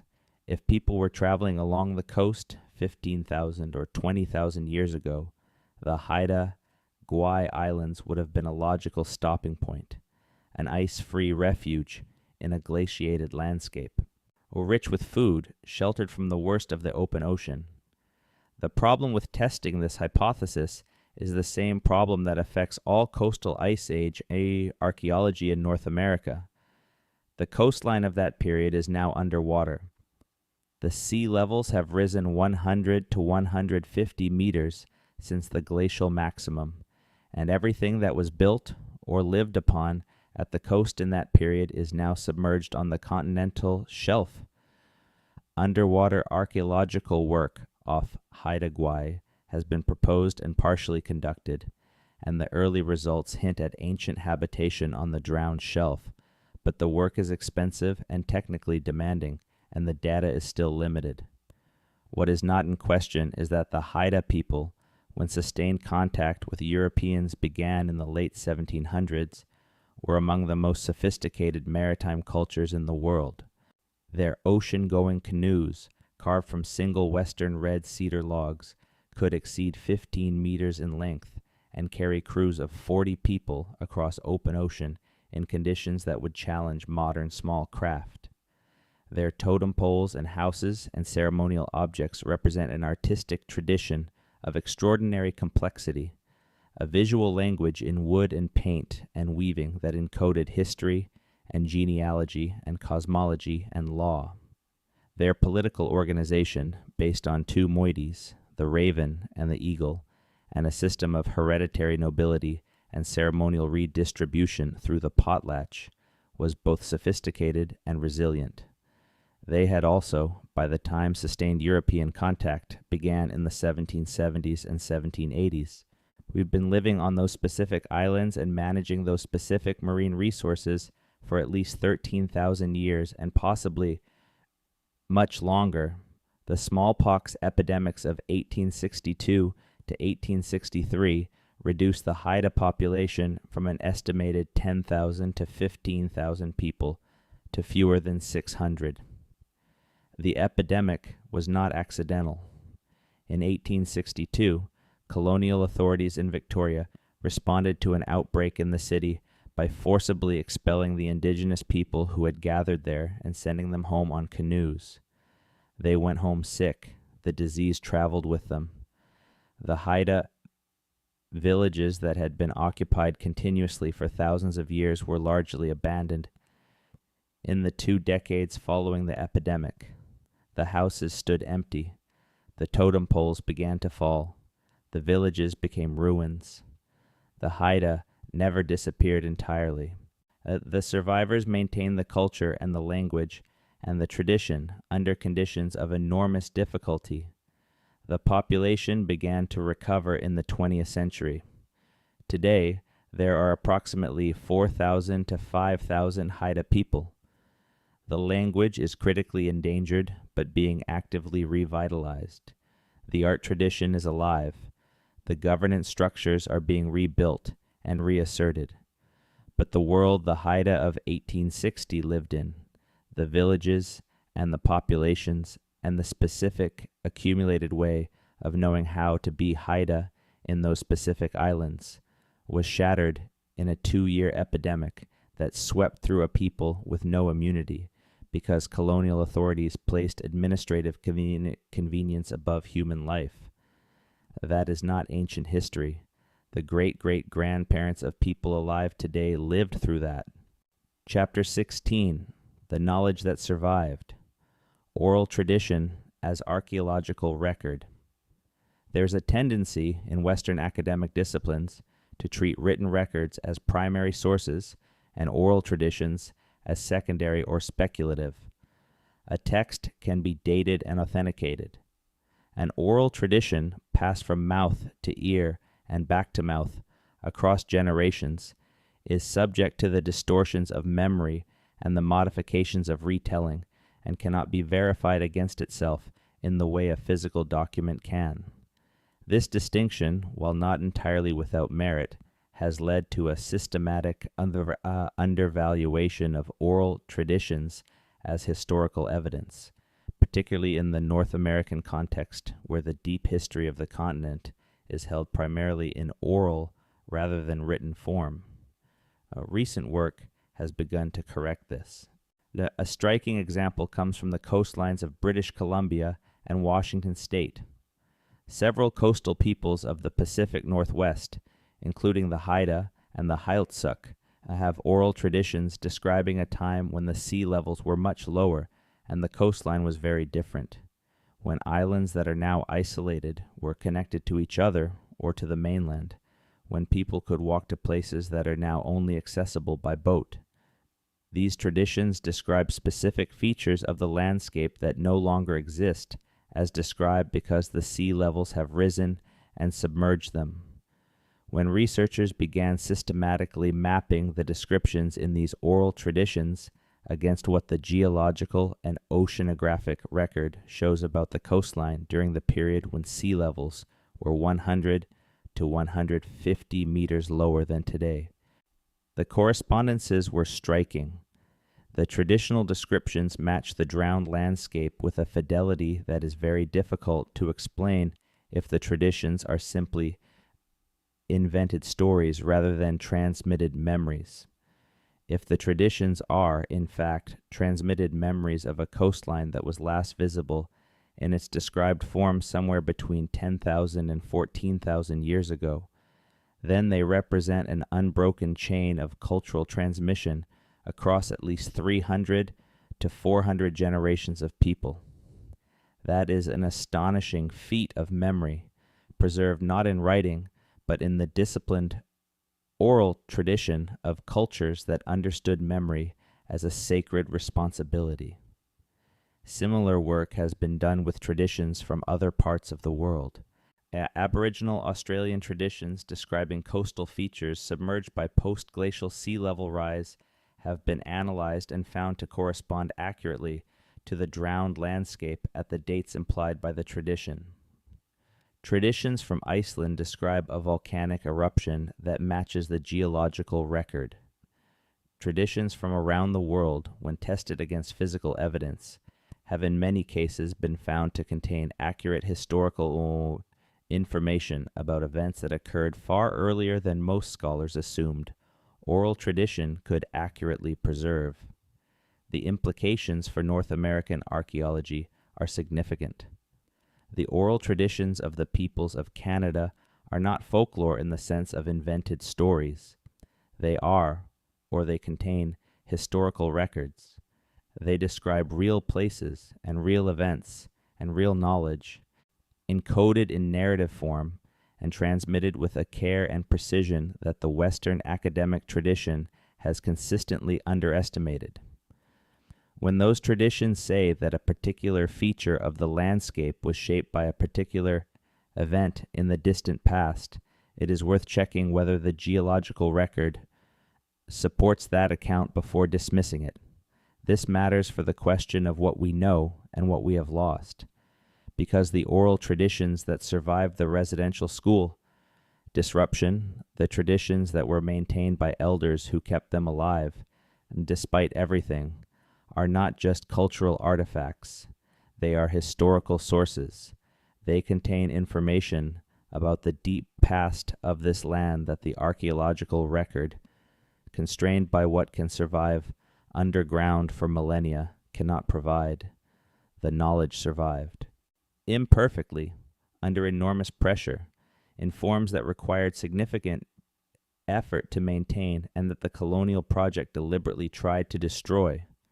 But it survived, and it is being recovered. Chapter 17, The Anthropocene, begins here. Humans as the architects of the landscape. The word wilderness has a problem, and the problem is that it implies the absence of human influence. In the context of Canada, as we now understand the archaeological and ecological record, there is very little landscape that has not been shaped over thousands of years by human activity, not necessarily in the dramatic way that European cities shape their landscapes, with roads and buildings and cleared fields visible for miles, but shaped nonetheless in ways that are subtle and pervasive and often invisible until someone knows to look for them. Fire is the primary tool. Indigenous peoples across North America use controlled burning as a land management technique for thousands of years, and the ecological evidence of this practice is visible in the pollen record, in the charcoal deposits in lake sediments, and in the structure of many Canadian ecosystems that a naive reading might assume to be natural and undisturbed. The boreal forest of northern Canada, which appears to most observers as the most pristine and human unmodified landscape imaginable, has been shaped by thousands of years of human-set fires that altered the composition of the forest, promoted the growth of species useful to humans, reduced the undergrowth that would otherwise make travel and hunting difficult, and created the mosaic of forest types in open areas that supports the diversity of game that the boreal is known for. The grasslands of the prairies, which European settlers encountered and described as natural wilderness, were partly maintained by the grazing of enormous bison herds, and the distribution and movement patterns of those bison herds were themselves partly the product of human management, including fire-driving techniques that directed the herds in ways beneficial to human hunters. The Great Bear Rainforest of coastal British Columbia, now recognized as one of the most biodiverse and ecologically rich temperate forest ecosystems in the world, was the product of thousands of years of coastal First Nations management practices, including the cultivation of culturally important plant species, the management of salmon streams, and the careful use of fire and selective harvesting to maintain the structure and composition of the forest.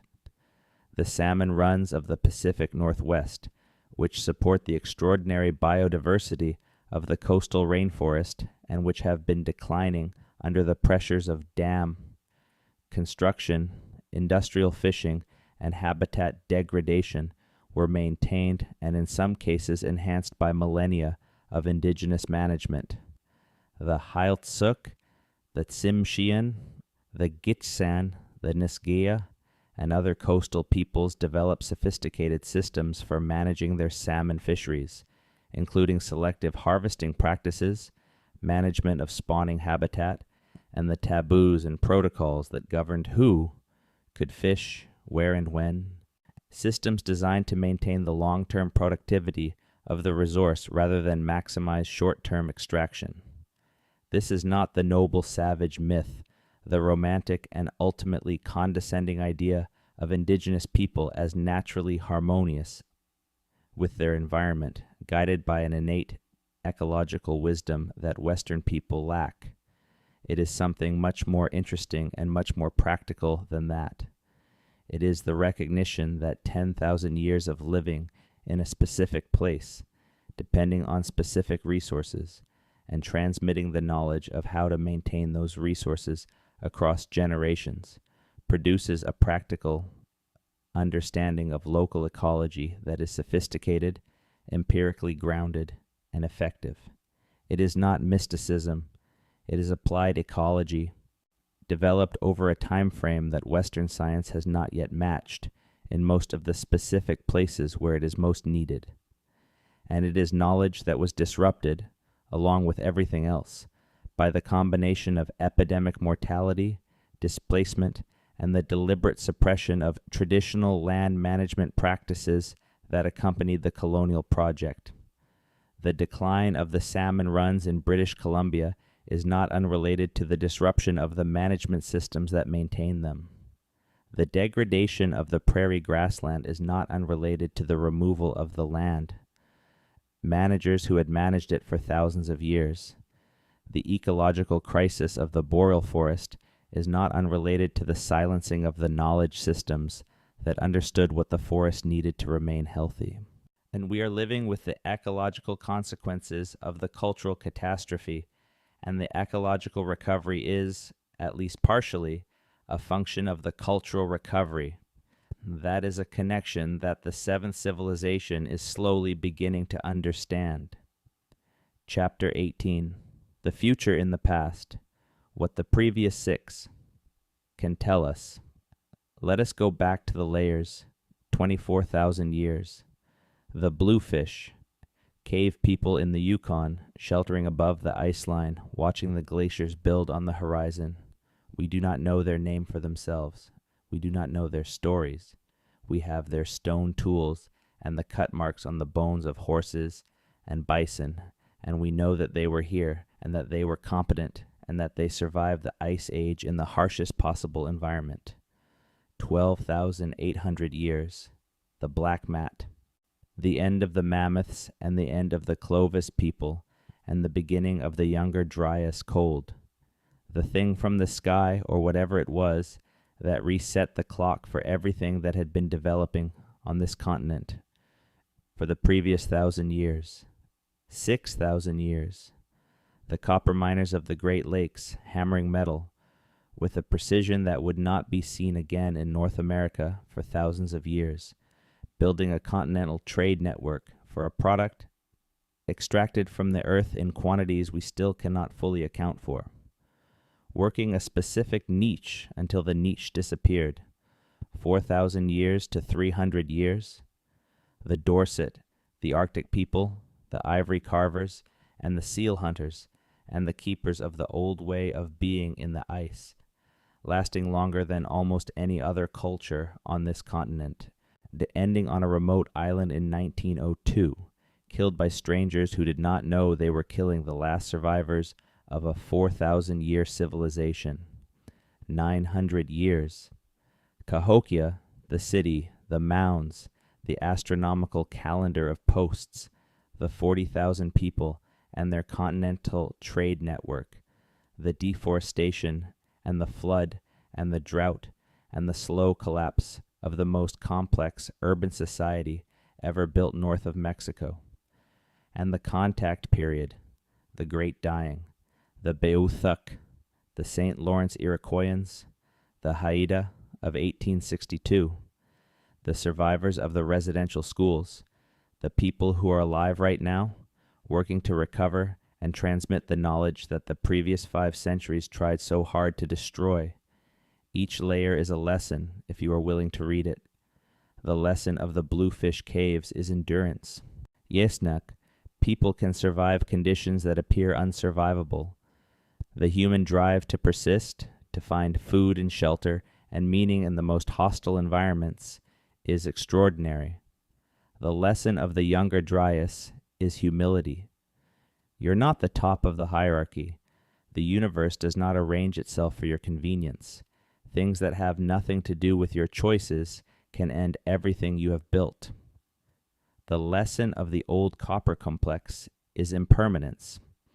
Even great technical achievements, even knowledge systems that took generations to develop and that represent genuine intellectual accomplishment, can be lost in a few generations if the conditions that supported them are removed. The lesson of the Dorset is about the danger of optimization. The Dorset were extraordinarily good at being Dorset, at living in the specific way their specific culture had developed for their specific environment. When that environment changed, when a competitor arrived who was better suited to the new conditions, the very depth of their optimization worked against them. They could not easily become something else. The lesson of Cahokia is about complexity and fragility. The more elaborate and interconnected a system becomes, the more ways there are for it to fail, and the more completely it can fail when it does. The lesson of the contact period and the Great Dying is about vulnerability and responsibility. The people who carried European diseases were not in most cases deliberately weaponizing them. They were not in most cases aware of what they were doing, but the outcome was catastrophic, regardless of intent. The most dangerous threats are often the ones that are not recognized as threats at all, the ordinary activities that turn out to have consequences no one anticipated. The seventh civilization on this land is the most complex, the most technically capable, and in many ways the most globally connected human civilization that has ever existed on this piece of the planet. It has more information than any of its predecessors. It has more tools. It has a longer and richer record of what came before.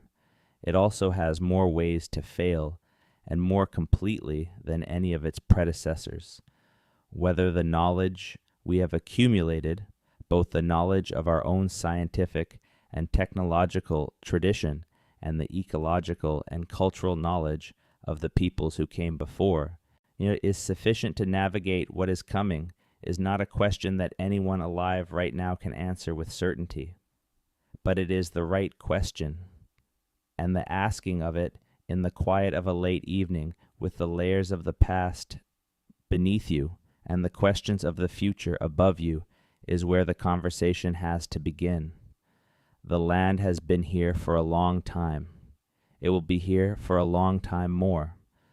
The question, as always, is who will be walking on it and whether they will know the names of the people who walked it before